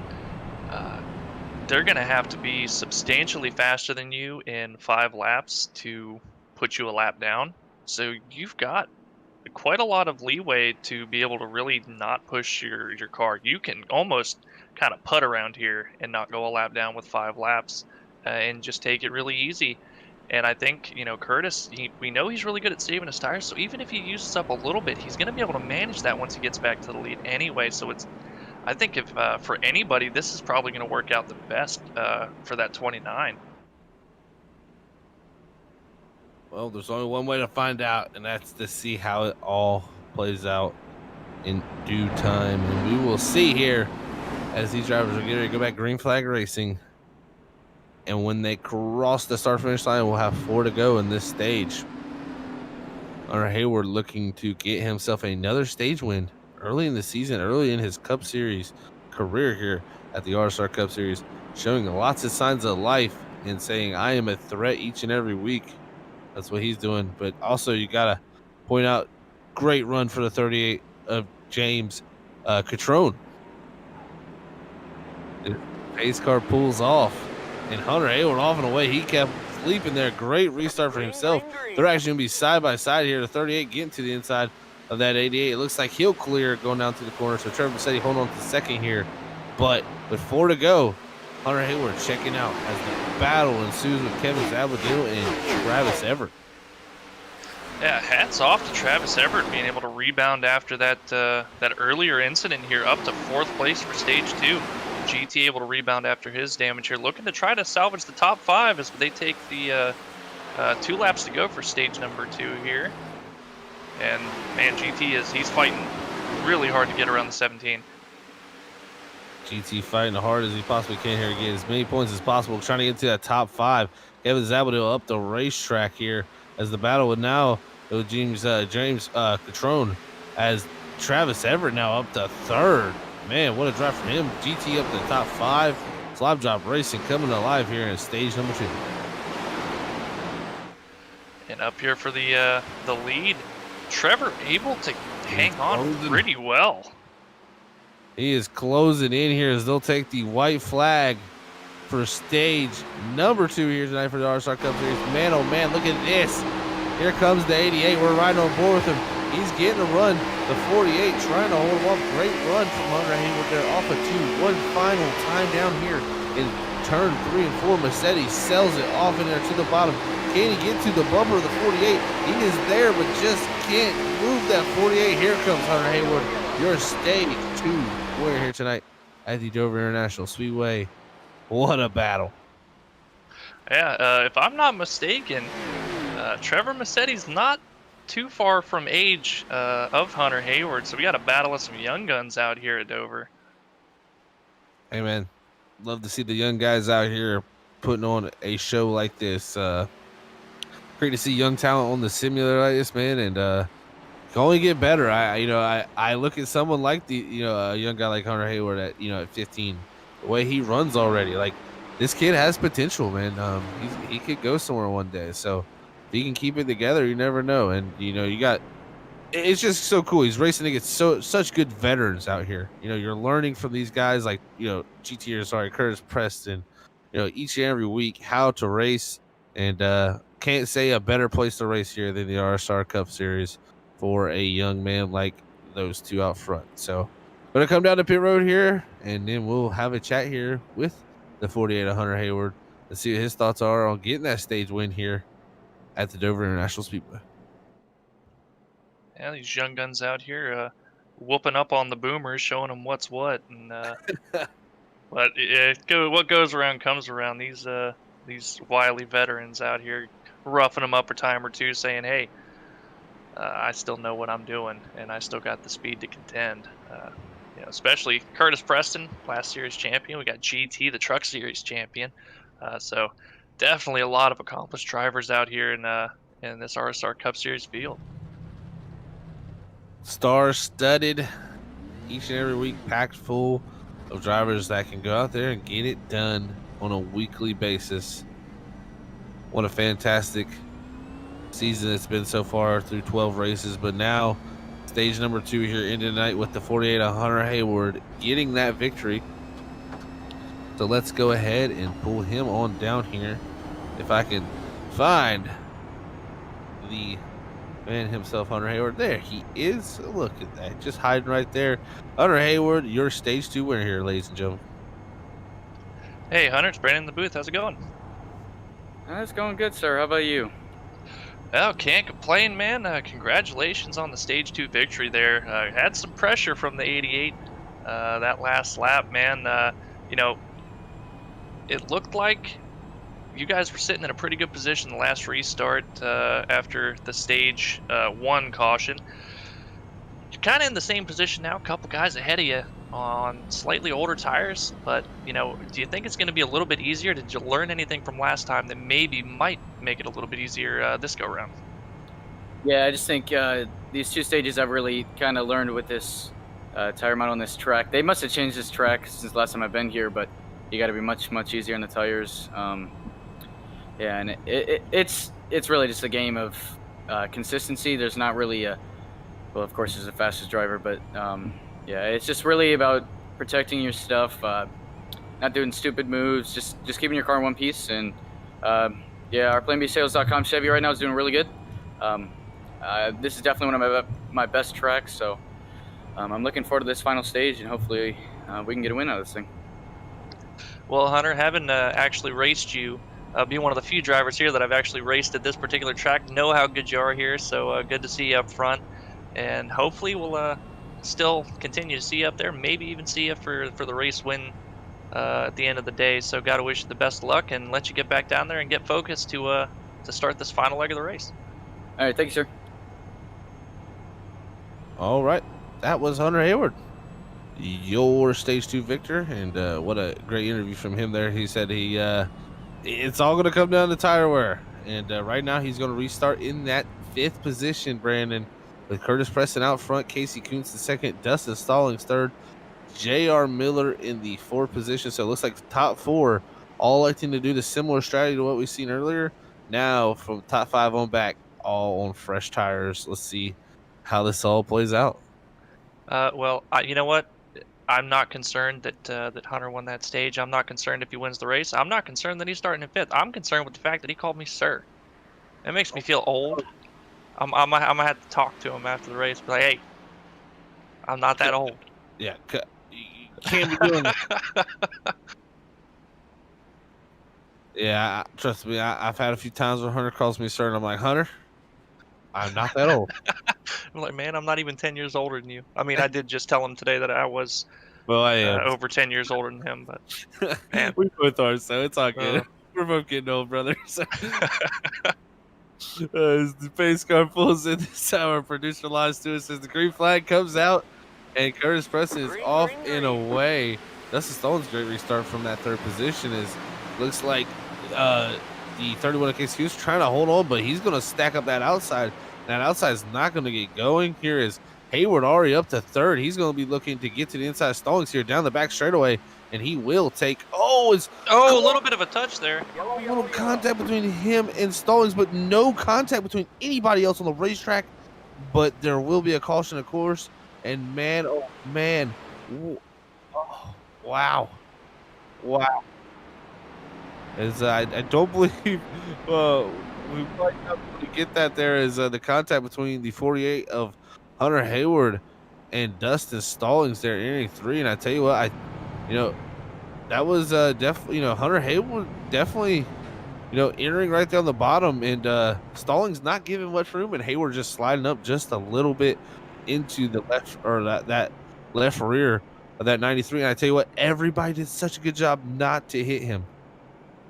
And one, I've got to applaud the save by Dustin Stallings, but also, like you said, everybody having the awareness to not hit him, as well as everybody else trying to avoid that. And that just shows you, one, the talent of the drivers in this league, just top-notch guys. From the front to last place, it's a battle for every single position with the talent in this field.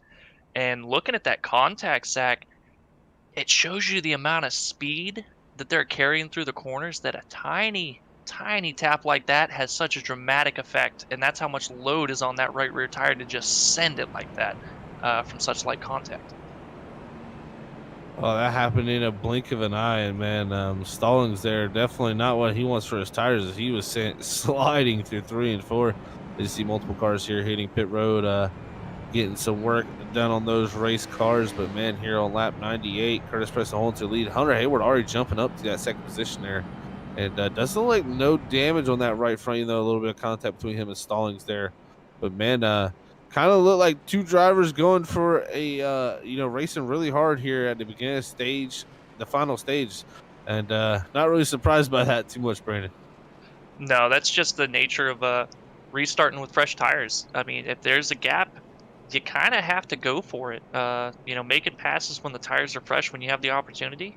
You can't afford to be too courteous. The laps are winding down here.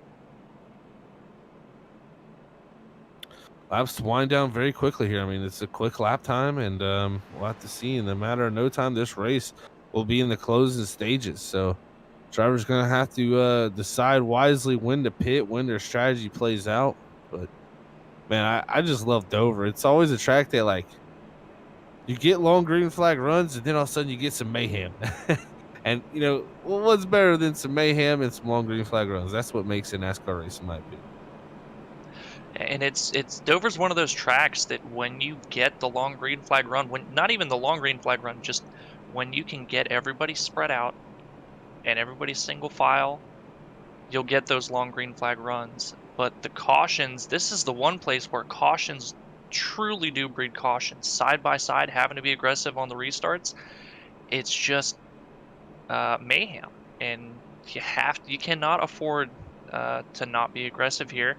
And unfortunately, it causes incidents just like that, where even just a slight tiny bit of contact throws a car around.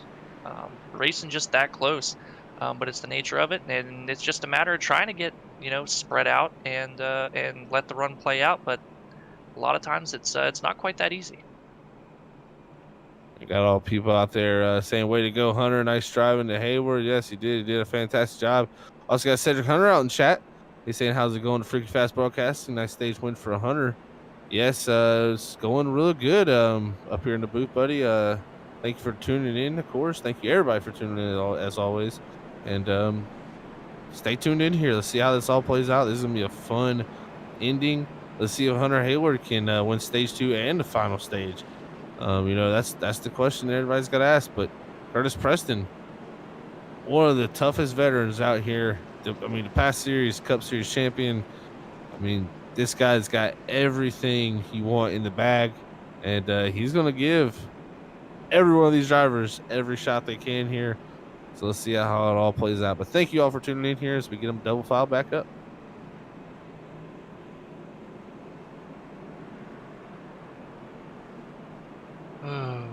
It has been so action-packed. It really has been. It's been a race of just, comers and goers and strategy. Everything you could ask from a Dover race. We're had it here tonight as the pace car is going to take its hard left-hand turn down the pit road. Curtis Preston's going to have control of this field here. You're going to see this 29 here. Hold up. There he goes. Off and away. Great restart still from that 29, but Hunter Hayward able to clear down to the bottom there for that second place position. That's exactly what he wants to see, as now Massetti into third. Tell you what, this three-way battle up front is going to be interesting to see. Is now Irizarry back up to fourth with Casey Kuntz in fifth. And Hunter Hayward is just how he's driving these corners. He's trying to get that track position while he's got the tires to do it, that he can make these aggressive moves. He knows how important it is to be in that clean air once the tires wear in. If he can get there, it's going to be very hard for Curtis to make the pass back around him. I'll tell you what, this battle for these top three is playing out fantastic. And Hayward's got to be patient here, though. He's got to be patient here. Can't get too much and get into that 29, and cause any issues here. He's got the tires right now, and probably the faster car, but just gotta play it out. But like you said, he wants to get it while he can, because we've seen Curtis Preston as the run goes on. This 29 gets better and better. But my thing is, if I'm Hayward, I want to get right here with him and save as much as I can. But he's all over the back of it. Well, and that's part of the thing. I'm noticing that Curtis is really backing up. Like, he's super slow through center just to get a really good run on the exit and not burn up the stuff. But Hunter is being very aggressive in the center. He's got to get close enough that he can set up the run and use a little bit extra tire to really get the run off the corner to set up the pass for the inside of the next set of corners. He's just not been able to do it. He's catching him through center, and he's having to check up, allowing Curtis to pull away on exit.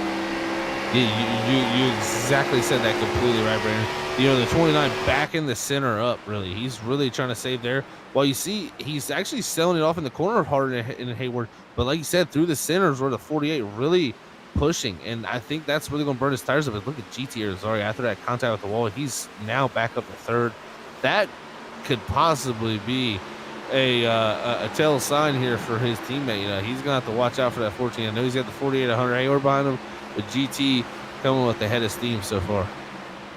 GT up 18 positions, even with that damage. It has been an incredible race. Even if he only finishes in third so far, to have that kind of damage and pace to be up here, not only running top three, but right on the bumper of the front two. It's been a great drive here, and you can tell he desperately wants to get to this lead here and maybe pull off this win. Be a really good turnaround, especially coming off the momentum that he had from Darlington. Oh man, I tell you, this is hard knuckle racing right here between the 48 and the 14. GT's trying to get by this 48 here off of the center, off the corner, but it's really all coming to a head right now where the 48's trying to get the run on Curtis Preston, but Curtis Preston's running such a line that it's going to be hard to get a run on him. Personally, he's really setting it up for the exit, like you said, Brandon, and he's doing really good to stay out of his there. Well, GT almost in the back bumper of the 48 is different styles right now, but it's all equating to similar speeds. And the funny thing is, looking at it, GT is doing exactly what Hunter needs to be doing to get around Curtis. Just kind of sweeping out a little bit wide and trying to get the good run off the corner. He's just, you're not going to pass him when you catch him center of the corner and have to get out of the gas the second he picks the gas back up. You're never going to make the pass that way. Whereas GT, he's widening out his center, pitching it back down, getting back to the gas really hard and really straight. And he's able to carry a really good run, but just can't quite get to the inside of the 48. Oh, he's looking there this time. Will Hayward open it up? Gotta be careful with that because at some point GT may get a little impatient there and just it's just what they say, send it. Here's Hayward. He almost looked to the inside of Preston. He's there right in the center corner, but he cannot run him over. That's the thing. Preston's just putting his car in the right spot to where Hayward's not going to have the run here. Is now GT's going to have the inside. Ooh, man, that's some aggressive racing out here, guys. I tell you that much. It's getting wild here at Dover. You gotta be able to race hard, but man, don't want to get involved in anything here with still a good bit to go. And I just want to point out, even behind GT, Trevor Massetti right there with him, but the 38 of James Catrone has rebounded back up to 5th, and they have checked out from 6th back. It is a 5-car breakaway right now. Yeah, Catrone is really in position. Oh, man, is the squeeze up front. Hayward got to the inside. I don't know how they didn't wreck right there, guys. I mean, these guys are really squeezing each other right now for this race win. And this is going to get dangerous. I'm telling you, if this continues for 10, 15 more laps, we could see some heavy contact between these drivers because they're just really not giving each other a lot of room right now. I mean, this is important, though. You can't let each other get by, so I understand the whole not giving room right now. It's easy to do when the tires have the grip to hold the line, when you can really send it in there and know you're going to stick. But when they start to give up, and it's a bit harder to kind of anticipate how the nose is going to react when you send it in that hard, that's when you're going to run into the problems. And they're not too far off. As you see Hunter Hayward now, he's kind of fallen off a little bit here, maybe just kind of pulling off the tires a little bit, get back after. But Curtis Preston gets in the wall at a 4. In the wall, and he's, like I said, just closing that door on entry. Even when someone gets that little bit of nose there, it's a dangerous thing. If that guy drives it in similar speed to you up on the top as the bottom, you're going to have contact where those drivers meet, and that's never a good thing, personally, to have happen when you're racing for the lead. No, that's I think any position anybody who's raced can agree. The one position you don't want to get wrecked from is the leader, and you really don't want to be the guy that wrecks the leader either. Even if you end up winning the race, a win's nice, but most people are just going to remember the fact that you wrecked the leader. Oh, completely. I completely agree with that. And I tell you what, these top two starting to check out a little bit here, but look at Travis Everett. What a race for him so far. 6th place right now after getting involved in a pretty early wreck. Had some pretty heavy damage. He's starting to catch up to Catrone there, and he could possibly be looking for a top 5. But look at Bob Fitzpatrick also in the 3. He needs a good run. That guy has just had the speed this season, but just has not had the results to back it up. Yeah, sitting 14th in points right now, only has the 2 top 10s so far this season. 2 top 10s out of 10 races. Really looking to add another one, but I imagine he's wanting that top 5. Really needs the points here. Just slowly start climbing up the leaderboards. Great battling going there for the top 5. Oh, it looks like GT. I believe he may have gotten to the wall again. Yeah, he did off of 4, got into the wall. That lets Trevor Massetti up to 3rd. And GT slides back a few positions and loses a little bit of time. So, yeah, man, some drivers falling to the wayside right here, right now. Looking back at Stallings, or the drift he had with the little contact from Hayward there. He's in the 9th position now with Casey Kuntz back there in 10th. Chad Biesinger in the 11th position. Harold Watkins in 12th, and J.R. Miller in that 13th position. So a lot of drivers here fighting it up, dicing it up. Right now, still 19 cars on the lead lap here on lap 121. Still a long way to go in this race, and most of these drivers still having 1 set of tires left. Yeah, and they're banking on trying to hold off that 1 set of tires until as late as possible. And looking at Travis Everett here, he reeled in the 38 of James Catrone, but Bob Fitzpatrick, now it looks like Travis going to make that move to the inside of the 38 here. Been trying to get around him for a number of laps. James definitely not making it easy. Now Bob Fitzpatrick looking to make the pass, following Travis. Lap cars starting to become a factor here. Yeah, a little bit of a factor here, like you said. But man, the one thing I want to highlight about what you said there is stretching the fuel, and I think you're going to want to go as far as you possibly can, Brandon, just to have its best set tires, just in case you get a caution. If you get a caution, then you re-rax everything, and you have the best tires. You could drive through the field. Yeah, and that's exactly right. It helps, you know, if you can figure out a way to have an advantage upwards of 15 laps. That's the ideal situation you want to have, taken that fresh set over everybody else. Anything less than that, it's going to be a very minimal advantage. But where if you're like a second slower at that 15 lap point versus new tires, that is the optimal point. You want to take it anything past that, and you will look like Superman out here. The high line is where you're going to be making your passes, and you will be able to rip it like nobody's business, and nobody's going to be able to defend you. So you've got free reign. It's just a matter of how far back you start on those fresh tires and how many laps you have left to get to the front. We'll have to see how that all plays out. And I tell you what, right now, Preston had a lot of pressure from Hayward about a lap or two ago, but that 48 starting to drop back from the rear bumper of that 29 machine. As looking at lap times wise, yeah, that 29 is coming into his own league right now. And I think it's just a matter of the fresh air that Curtis has had this entire run, and how hard we've seen Hunter Hayward pushing, mixed with the dirty air, now really starting to play a factor on the handling of his car. It's really kind of snugging it up quite a bit. On the fresh tires, the dirty air is not really noticeable. You can run pretty hard behind somebody and not feel the effects of it, but once the tires wear in like they have now, the closer and closer you get to that car ahead of you, the more you're going to notice it. Dirty air never great to feel when you're in the race car, that's for sure. Look at contact between the 78 of Kevin Seville and the 75 of Michael Martino. Don't believe that is for position either. That's Michael Martino 3 laps down, Sevilla on the lead lap for 14th. So a little contact between a lap car and a non-lead lap car here under sequences. I believe maybe at 75 has hit pit road, because he is definitely driving away. I'll have to check our score in here and see when they were on pit road, but based on the difference there, I'd have to imagine that is the case. We've also got some other guys starting to hit pit road now, getting calls on the radio. Not sure exactly who it was. Looks like pit stop starting to transpire here late in the going. Makes sense. I mean, you're right around that 44 to go lap mark, right around about a stage where they ran. I think you still stretch it, though. I think if you're Hayward or Preston, you got to keep stretching the tires. I have to agree.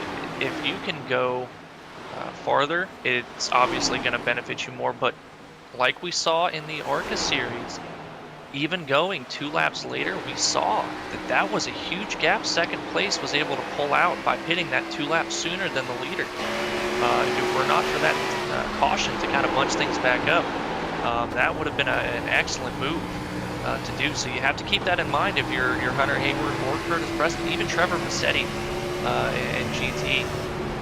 Just those extra 2 laps, you can gain a lot of time on the fresher tires versus the pace they're running now on the old tires. You see it here live on the screen. That's Kevin Zabelil taking the 8th position from James Cotrone. As you see there, the 38 definitely starting to struggle a little bit here as he slid back through the field. Next car behind him would be Casey Kuntz in the 31 for that 10th position.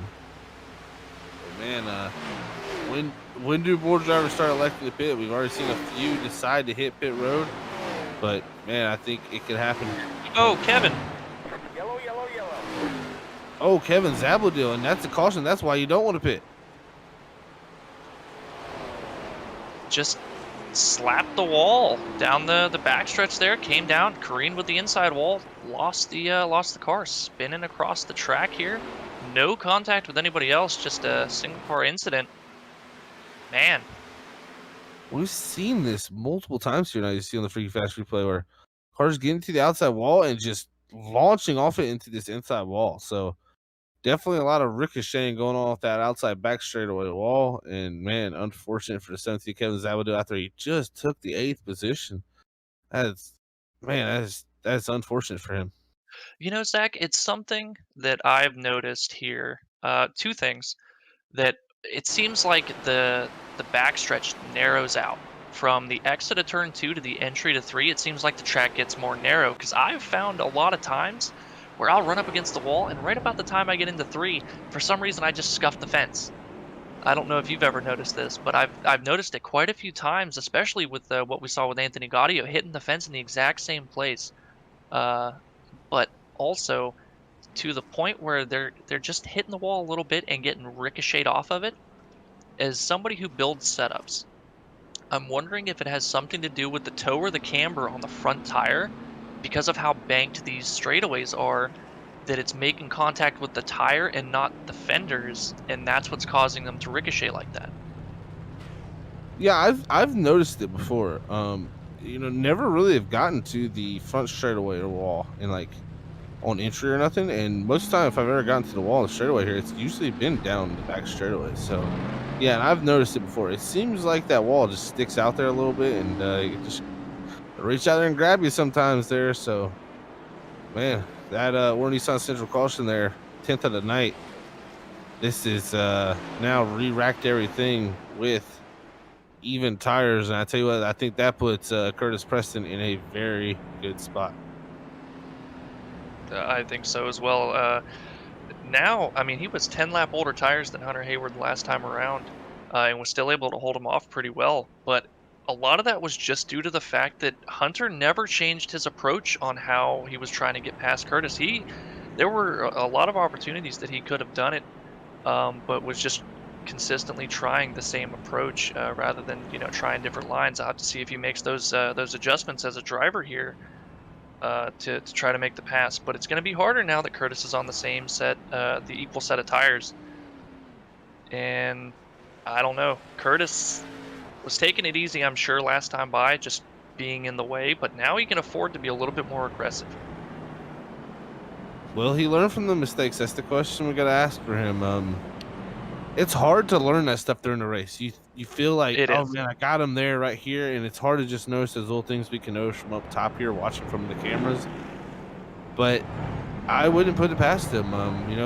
I think if Hayward's going to get past him, it's going to be in the short run. I don't know how much he's going to have for him on the long run compared to Curtis Preston, but man, do these two get into it, and then someone else comes into the fray? I mean, we've seen Trevor Massetti be very strong all night. Looks like he's back to that 6th position right now. You got Travis Everett up to 3rd with the damage. I mean, that is a fantastic run for him with damage.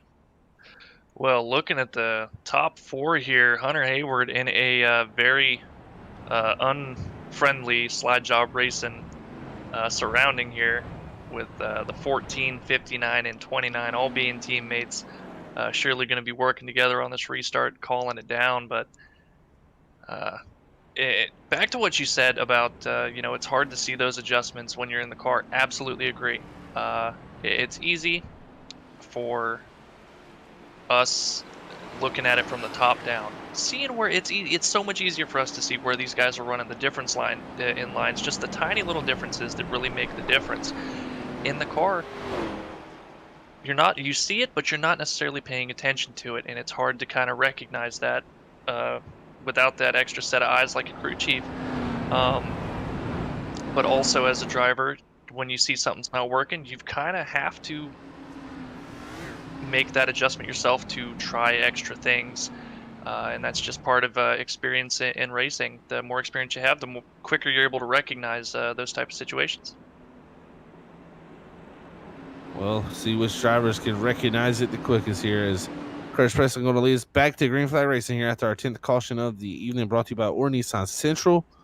And we got Hunter Hayward restarting in 2nd in a slide job racing sandwich.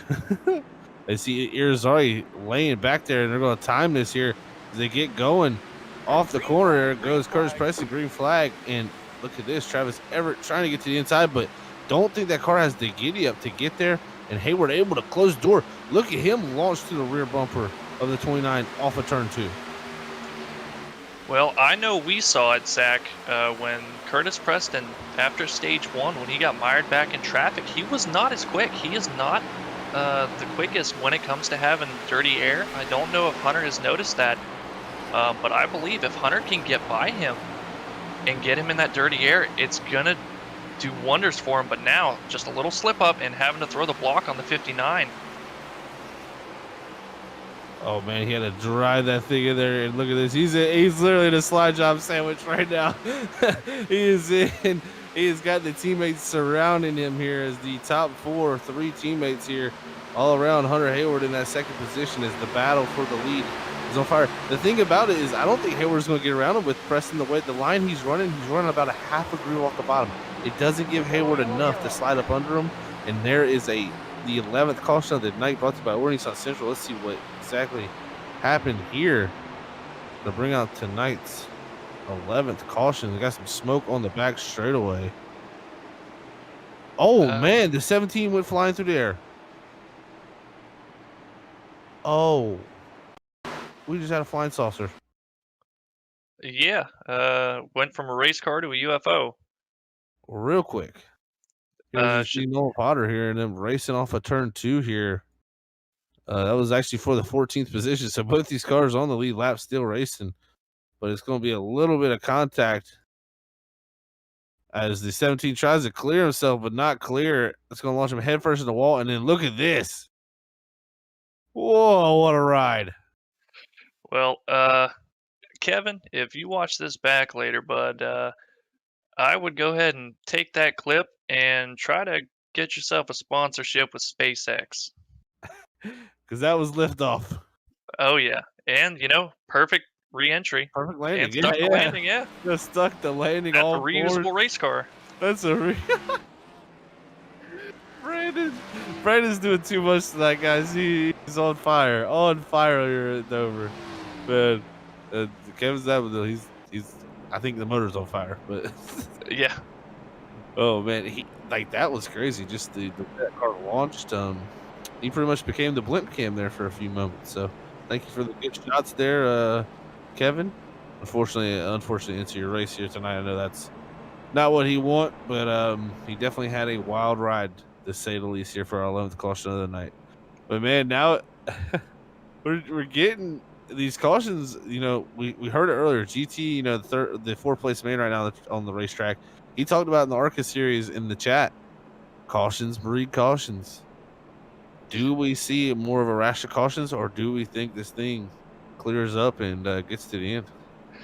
I think we're at a point in the race where there's still potential that it can sort itself out and run green, but there's not much of a window for that. Before too long, it's going to be to the point where guys are recognizing, hey, I'm going to make all my passes on the restarts here, and that extra aggression is just going to keep causing more and more restarts and more aggression. Right now, there's still a good amount of laps where you don't necessarily have to be in full send mode to make passes. There's still time that you can let it sort out and make them up later. But that window is closing very rapidly. Ooh, man, this is and every restart here too is going to be interesting with the 3 teammates here in position with Hayward up here. So they're going to be trying to get him out of second. I know these teammate games that they play. Your goal here is to hope he restarts and hopefully slides back to 4th. At best it's 4th, at worst 3rd, and second's just not good. Well, Zach, the last restart we were talking about the adjustments that Hunter Hayward needed to make, and it was hard to see them from the car, and that's why you needed somebody like a spotter or a crew chief to help you out. I don't know if you noticed. He has a spotter. He has a spotter now. Yeah, I didn't see that. Yeah, I noticed it earlier. I wouldn't use his spotter's advice too much though. I'll just be real. That'd be advice maybe I would say for another time. But shout out to Cedric there. I wonder if Cedric's telling him just stay focused here. Yeah, that's an inside joke from everybody up here. That's an inside joke from me, Brandon, and Cedric. So some pretty funny stuff there. It's going to take some focus for these guys, for the 48 to take it to the slide job racing guys here. I mean, I'm telling you, there's been some hard racing up front here, guys. This could get pretty spicy here down to the end. You never know. Massetti, Bob Fitzpatrick, Dustin Stallings, Catrone, they could all be sitting in some pretty good seats here if it all turns to fireworks. Yeah, and a lot of times if you don't necessarily have the speed to contend for the lead here, running third or fourth, or even Trevor Massetti, you hope maybe something happens with the leaders and you're in a position that you can capitalize on it. But we will see as they go back green. Yes, sir. Back green. Pace car is in this time. Curtis Preston off and away. Look at that. That's great teamwork there. As you're going to see the 59 get to the second position now. Hayward trying to hold on to that third spot. They got him stuck in the third position now. This is what they wanted to do. But here comes Hayward down the back straightaway. Here comes Everett with a slight block, but Hayward's going to be there. Can Everett drive it in, close the door? Oh, man, what race? It's just like, what do you decide? Do you decide to drive it in deep, or do you decide to drive it through the center hard? These guys are really going at it here in the final portion of this final stage. Well, it's not quite to the point of the race yet, but eventually, running the line that Curtis Preston and Travis Everett are running right now, it looks like Travis is going to give the leeway. It comes to a point where eventually that type of line to a guy who looks to be a little bit faster than you, it's going to get you the bumper. Not quite there yet, and I know Hunter's got a little bit more patience than to do it quite so early, but he is still being as aggressive as ever. Oh, we got Tom out there in the chat. Thank you, Tom, for tuning in, man. He said champ here, and he said who's the favorite? Well, last season's champion is Curtis Preston, your leader out front, and he's the points that are coming in here tonight. So I would say he's the man to beat, and he's been pretty dominant here tonight with a stage 1 victory. And the guy behind him, though, Hunter Hayward, he's had the stage 2 victory. So it's been very close racing here throughout this portion of the night, and we'll be coming to 25 to go this time by, Brandon. Hunter still right on the back bumper, just a little bit of a gap between himself and Curtis Preston. Pretty much where they were at during the the end of stage 2. And it's just a matter of trying to find that gap. See if maybe Curtis overdrives it just a little bit, but we know how consistent and smooth Curtis is. Not one to overdrive very often. I tell you what, Hayward, he's gotten better over the race. We got to give him credit. He has picked his pace up. He did win that second stage, but I tell you, Preston had him covered on the long run. And last run, he proved to us that he could keep up with them. So in these final 24 laps, can he put the pressure on? And you see that door opens up, but it's just not enough for Hayward to stick the nose there and be confident to not have some contact. And there's quite a few elements to the situation that Hunter Hayward is in. He's trying. He's got a really good chance to get the run here, and he does it. Inside. Man, what a move there, Brandon. He's going to take the lead here off of turn 4. Here comes Preston back to the bottom. He's going to get to the inside here. Does the 48 drive in there deep? The 29 sideways here in the corner, but the 48 going to clear him off of turn 2 here with 22 to go. Hunter Hayward takes the lead. Well, it sounds like a little bit of words being exchanged. I guess Curtis didn't appreciate something there, but no harm, no foul. Nobody wrecked here, but Curtis looking to give the bumper to the 48 here, not appreciating something as he takes out Hunter. Oh, big wreck here to bring out the 12 caution. I'm sorry, but that was a little too much. I'm not sure what Curtis was mad about. Maybe there was a little bit of contact off the corner before Hunter made the pass. I'm not sure. I'd have to look at it, but I mean, I understand he blocked him. He was mad about the block, I think. But at the end of the day, man, racing hard at the end of this, I mean, I don't know. Yeah, I can understand being mad about the block as well, but there's still a lot of laps left that you can get back to the guy. That's just, I understand the frustration getting caught up in the heat of the moment, but unpopular move there, I feel. No, Hunter. Yeah, a bit disappointed as well. But yeah, it happens in racing, guys. Unfortunate situation there. Yeah, and definitely unfortunate for Catrone too. I mean, here in the 38, he's minding his own business here, going down the back straightaway, and you don't expect, car to be wrecked there like that, and man, taking out some other cars here on that. So, and that's going to put him on the roof there, and that's going into his night. So, like I said, I understand being mad, but at the same time, I mean, you got to give credit to the 48 that he never touched the 29 any time he was behind him. So, and he was there for a long time. Hey, it's racing. And that's it. I mean, at any given lap, anybody has the opportunity to give you the bumper for any reason whatsoever. But there's just certain situations where it's a little bit more acceptable. At the end of a race, but I'm sure race control, they're going to have a talk about it and discuss whether or not that was appropriate. But just from the broadcasting standpoint, just a bit too early to be doing that type of thing.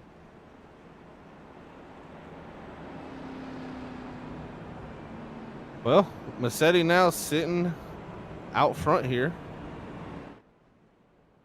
as he is in the lead with Stallings second.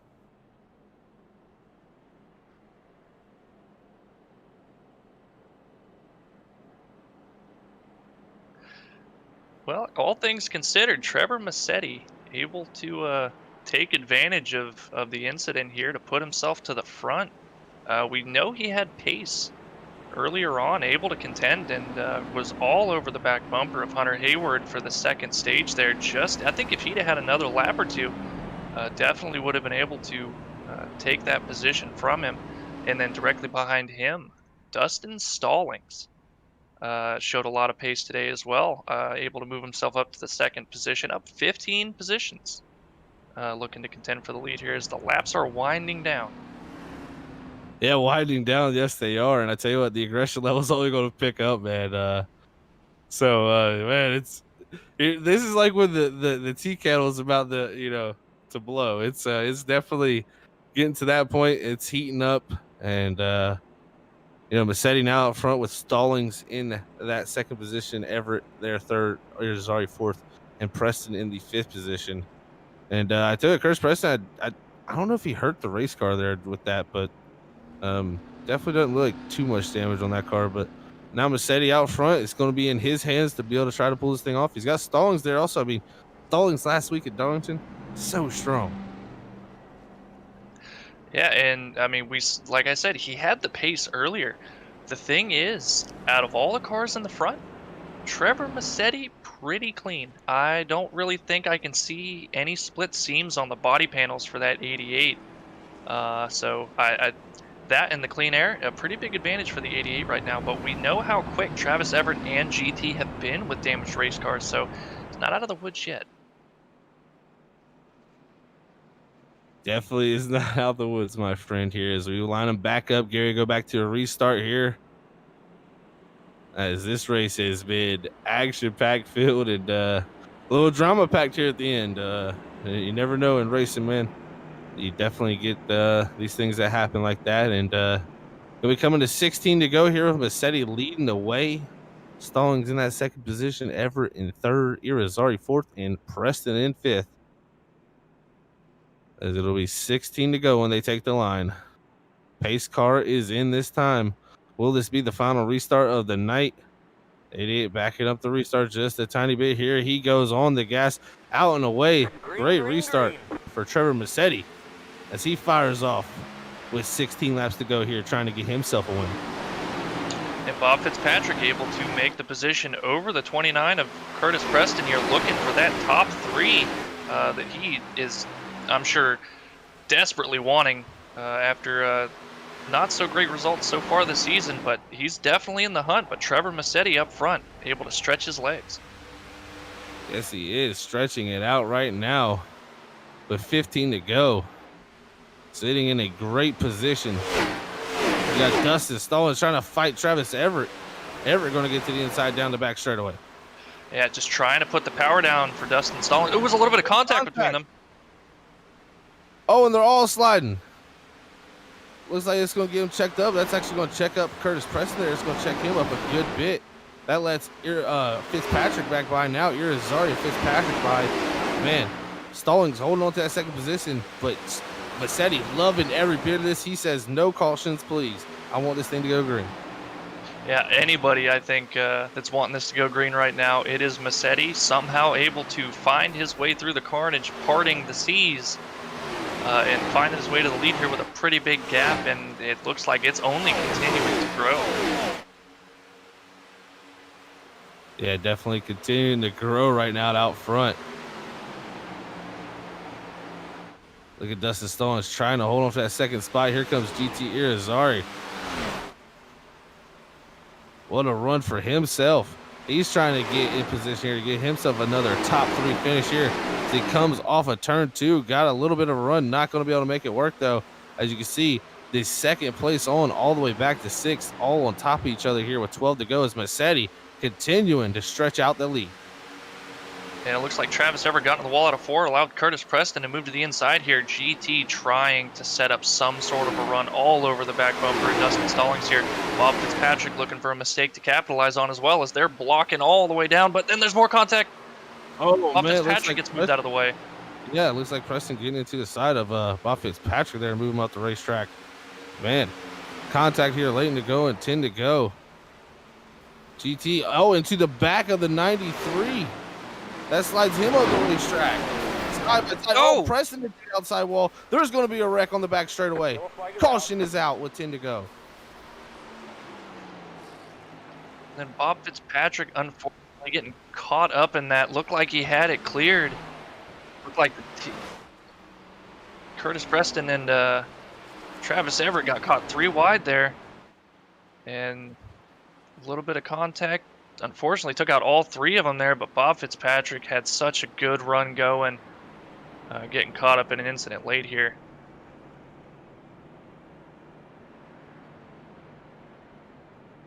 Well, that is our 13th caution tonight, brought to you by More Nissan Central. And, man, this is going to set things up for even more of a wild finish now, man. Massetti is going to have to try to hold off Irizarry. You got Everett there in 3rd, but Chad Biesinger, Kevin Sabilla in the top 5. There's guys getting great runs here tonight that, haven't had those runs on their side. Yeah, and that's just part of it, man. Like, you can dominate a race and finish last. I mean, especially at a place like Dover, you're on edge, especially late in the going here, trying to get everything you can get. The margin for error is huge, and unfortunately, those errors are disastrous when they happen.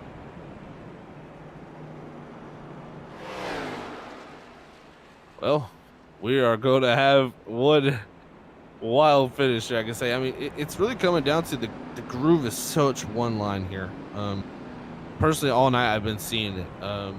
It's such a one-line groove that you got guys kind of running a little bit of an arcing line while other guys are running around that bottom, where you can really roll that bottom and get that run through the center, and the other guys are trying to get the run off, and it's just cut. It's almost like you're cutting somebody off when you kind of do that, and it's leading to a lot of issues, I feel like, tonight with just really hard racing. It's hard to pass, and it's also very easy to at Dover here really hold someone off and just be a nuisance. But I mean, that's racing, man, and definitely seeing some tempers flare tonight.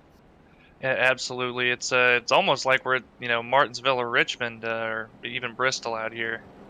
Still, I mean, short track racing, but much higher speeds, and contact's a little bit harder at these higher speeds. And talking about the narrow groove, it just seems like the whole mentality is you have to send it to get the nose in the preferred lane. And you have to do everything you can as the leading car to not allow that to happen, because the second it happens, you have no choice but to get wrecked or give up the position. You're not going to be able to defend very much from the outside unless somebody, makes a mistake and has to get out of it on the inside once they've got the position on you. And that type of driving, unfortunately, causes these incidents that we've seen. Well, could we see another incident? You never know here. It's getting down to the wire here with 7 to go. I believe we'll get them probably re-racked this time here. Double file. And get ready to restart. And thank you, everybody, for tuning in, of course, as always, here on Freaky Fast Broadcast. It's the night's been a wild race, to say the least. And, man, we'll see how it plays out here to the end. Can Massetti hold off Irizarry for both these drivers' first wins of the season? I mean, both these drivers right here are looking to get their first wins. And that would be a huge way here at Dover before heading off into the All-Star race to get themselves a win. Man, if you think the aggression's high here, wait until there's really nothing but a race win on the line. At a track where it's much easier to run side by side and you can really lean on each other side by side and pinch guys down. Oh yeah, the intensity is only going to ramp up next week for this All-Star race. You definitely do not want to miss that. Gonna be going back green flag racing this time. Trevor Massetti looking to pull off the first victory for himself this season. Some great runs for some other drivers up here in the top 10 going on tonight also. Pace car's going to pull in. 6 to go. Massetti off and away. Great restart for him. It's going to be 5 to go as he crosses the line here, looking to get his first win of the season. Well, we talk about Trevor Massetti being up in the lead, but look at 4th place. Chad Biesinger at 5th place. Casey Kuhn, 6th place now. Kevin Sabilla. A lot of these guys really able to capitalize on the goings on of this race here and put themselves in a really good position for a great finish to this race. Look at this battle for second. Everett on his teammate of Irizarry, taking that position, but it's 4 to go. Going to become to 3 to go. Does he have enough time with the damaged race car to get up there and battle for this win? As Massetti's going to come out of 4 this time here. Going to be looking at 3 to go, and I tell you what, I think he's catching him.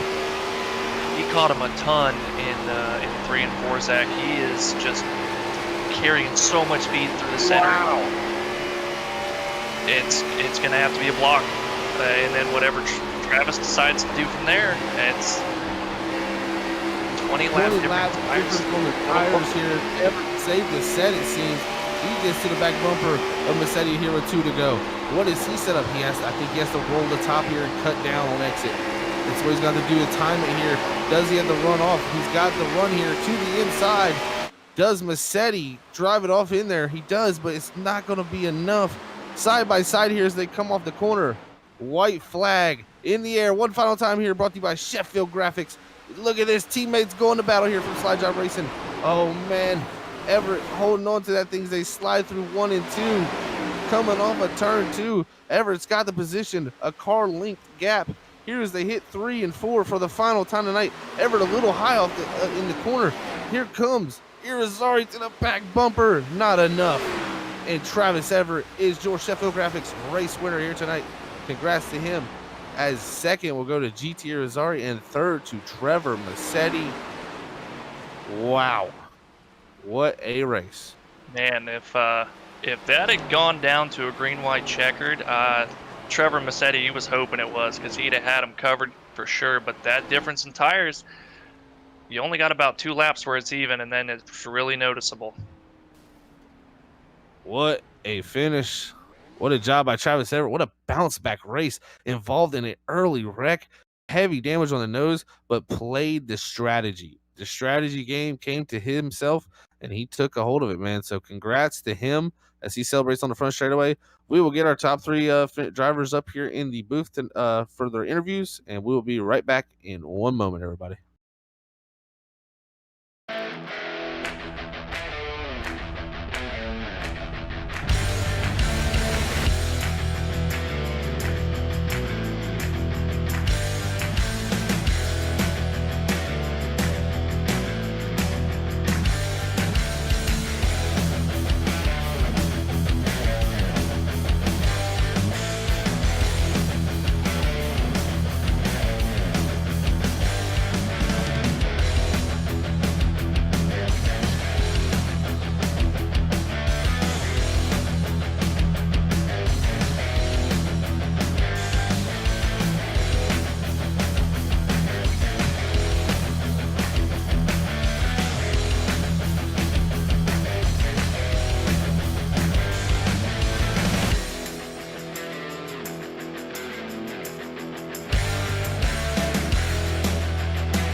All right, we're back here, everybody, with our top 3 finishers here tonight from the Buttkicker 175 from the Dover International Speedway here at the RSR Cup Series for race number 12. And first up, we got our third place finisher here. Trevor said he was in his hands at the end, but just came up a little bit short, man. Let's hear what he has to say about tonight's finish. Hey, Trevor, it's Zach up in the booth, man. You got a copy? I got you, Zach. But I tell you what, man, definitely a wild race here tonight. Had the lead coming down to the end there, but just think tires were just a little too much as Travis had about a 20 lap difference there on you, man. Do you think if that caution didn't come out, you'd had a good shot at it because you had such a big gap? Yeah, I think whoever was behind me that also stayed out kind of helped me, and that I had a good enough gap that I think I might have had it in the bag, but I don't know. Those sled jumps guys are fast, so I wasn't 100% that I had it, but probably would have had a better chance at it. That was a fun race, though. Yeah, definitely a wild race out there tonight, man. Dover was hard fought. This track was very, very tough. And you've had a really good season so far, Trevor. Not broken to the win column yet, man, but you've been there each and every week. And next week we head off into the All-Star race. How do you feel about going into a race where it's less about points and just more about having a good time and getting out there and racing? I think it'll be fun. I enjoy short track racing, so should be a interesting change of pace, I guess. We won't have to worry about points. Just kind of go out and run it as best we can.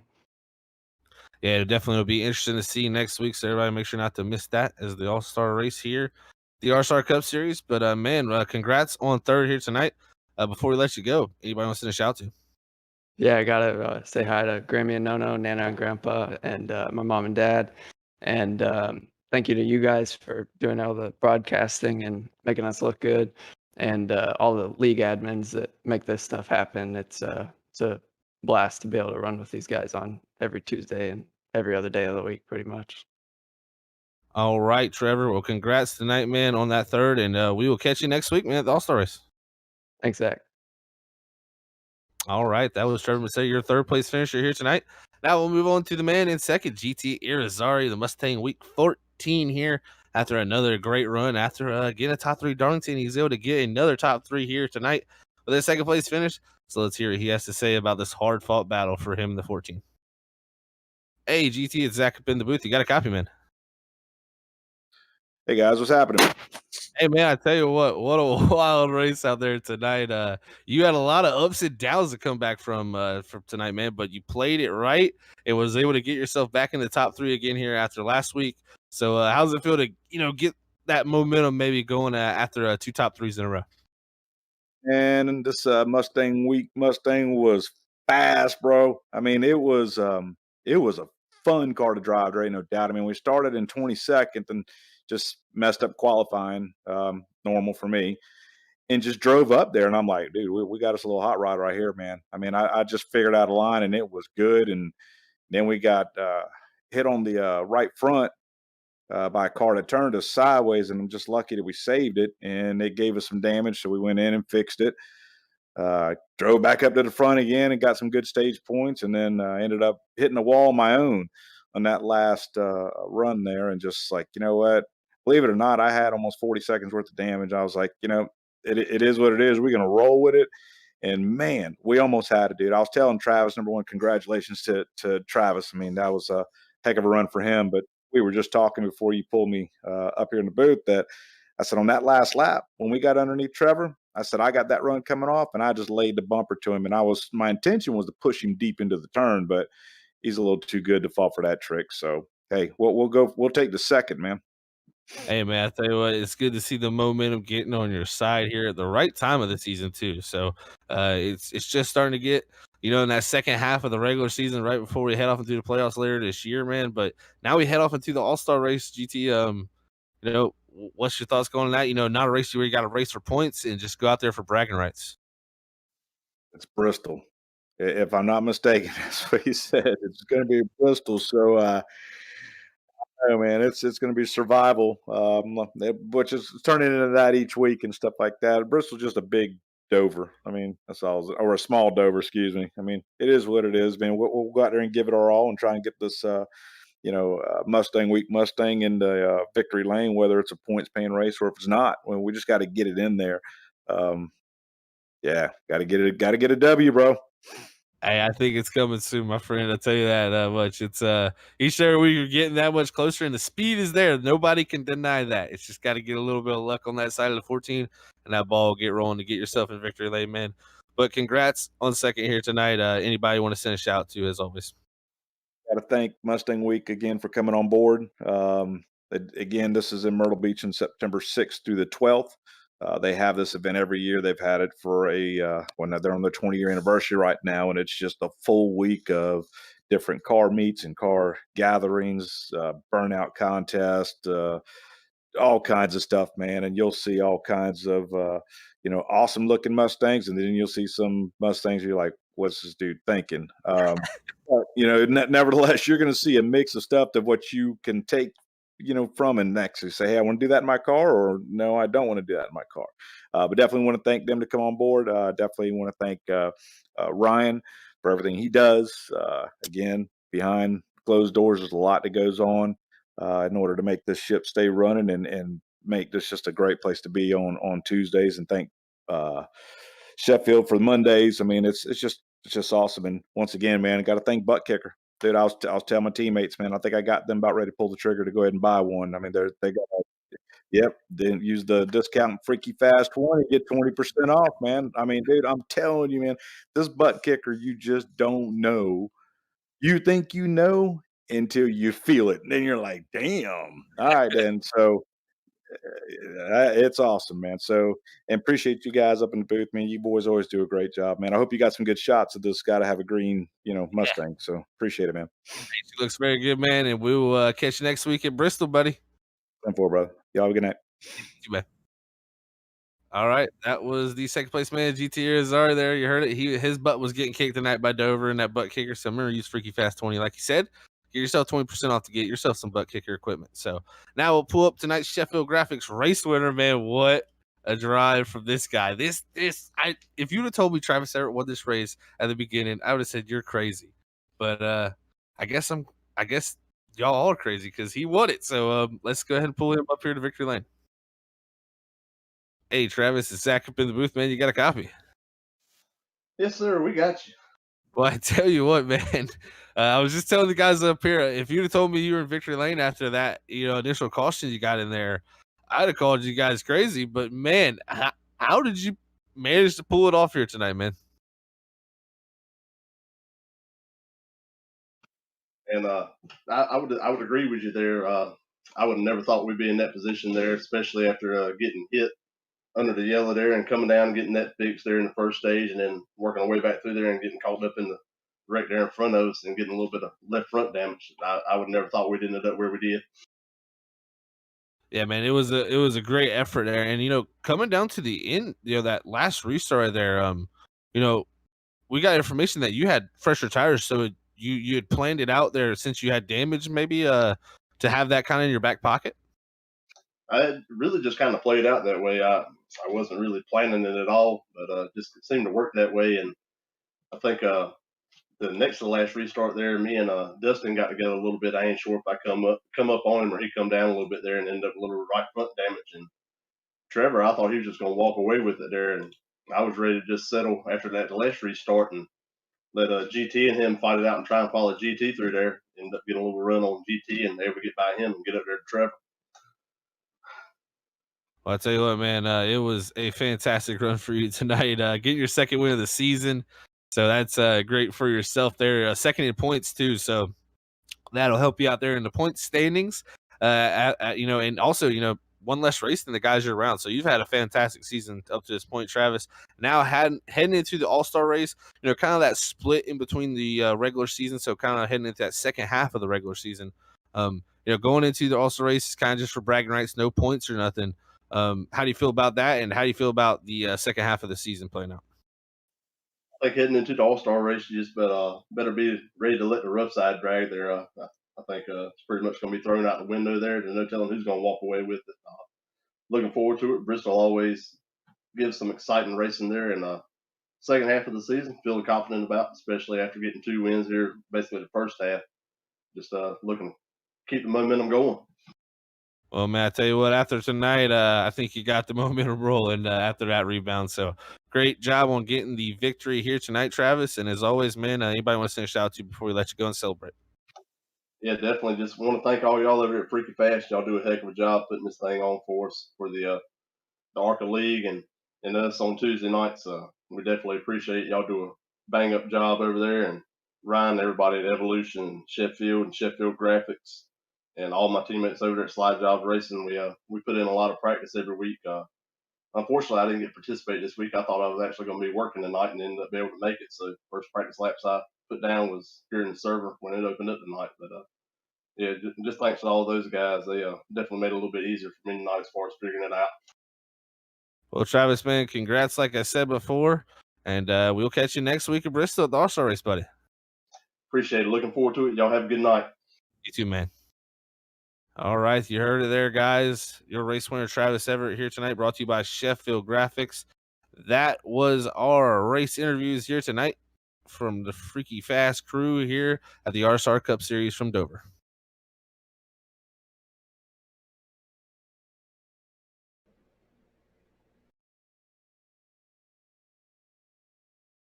All right, we'll get into our post-race talk here as we'll go ahead and pull up our race results and let you know where your favorite drivers finished tonight's RSR Cup Series from the Dover International Speedway. Looking at the race results now, Travis Everett bringing home that win, your Sheffield Graphics race winner here tonight. Second's going to be GT Irizarry. Third, Trevor Massetti. Fourth's going to go to Casey Kuntz.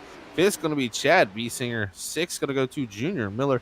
Seventh is Harold Watkins. Eighth, Dustin Stallings. Ninth, Kevin Sabilla. And 10th is Bob Fitzpatrick. 11th will go to Jeff Carson. 12th, Anthony Yunez. 13th, Nolan Potter. 14th, Brock Potter. 15th, Curtis Preston. 16th, James Cortron. 17th is Matthew Rush. 18th, Michael Martino. 19th is Tony Ludi. 20th, Daniel Gonzalez. 21st, Kevin Zabladil. 22nd, Hunter Hayward. 23rd, Anthony Gaudio. 24th, Adam Buzzio. 25th, Ryan Bean. 26th, Stephen Baldwin. 27th, Rusty Modesty.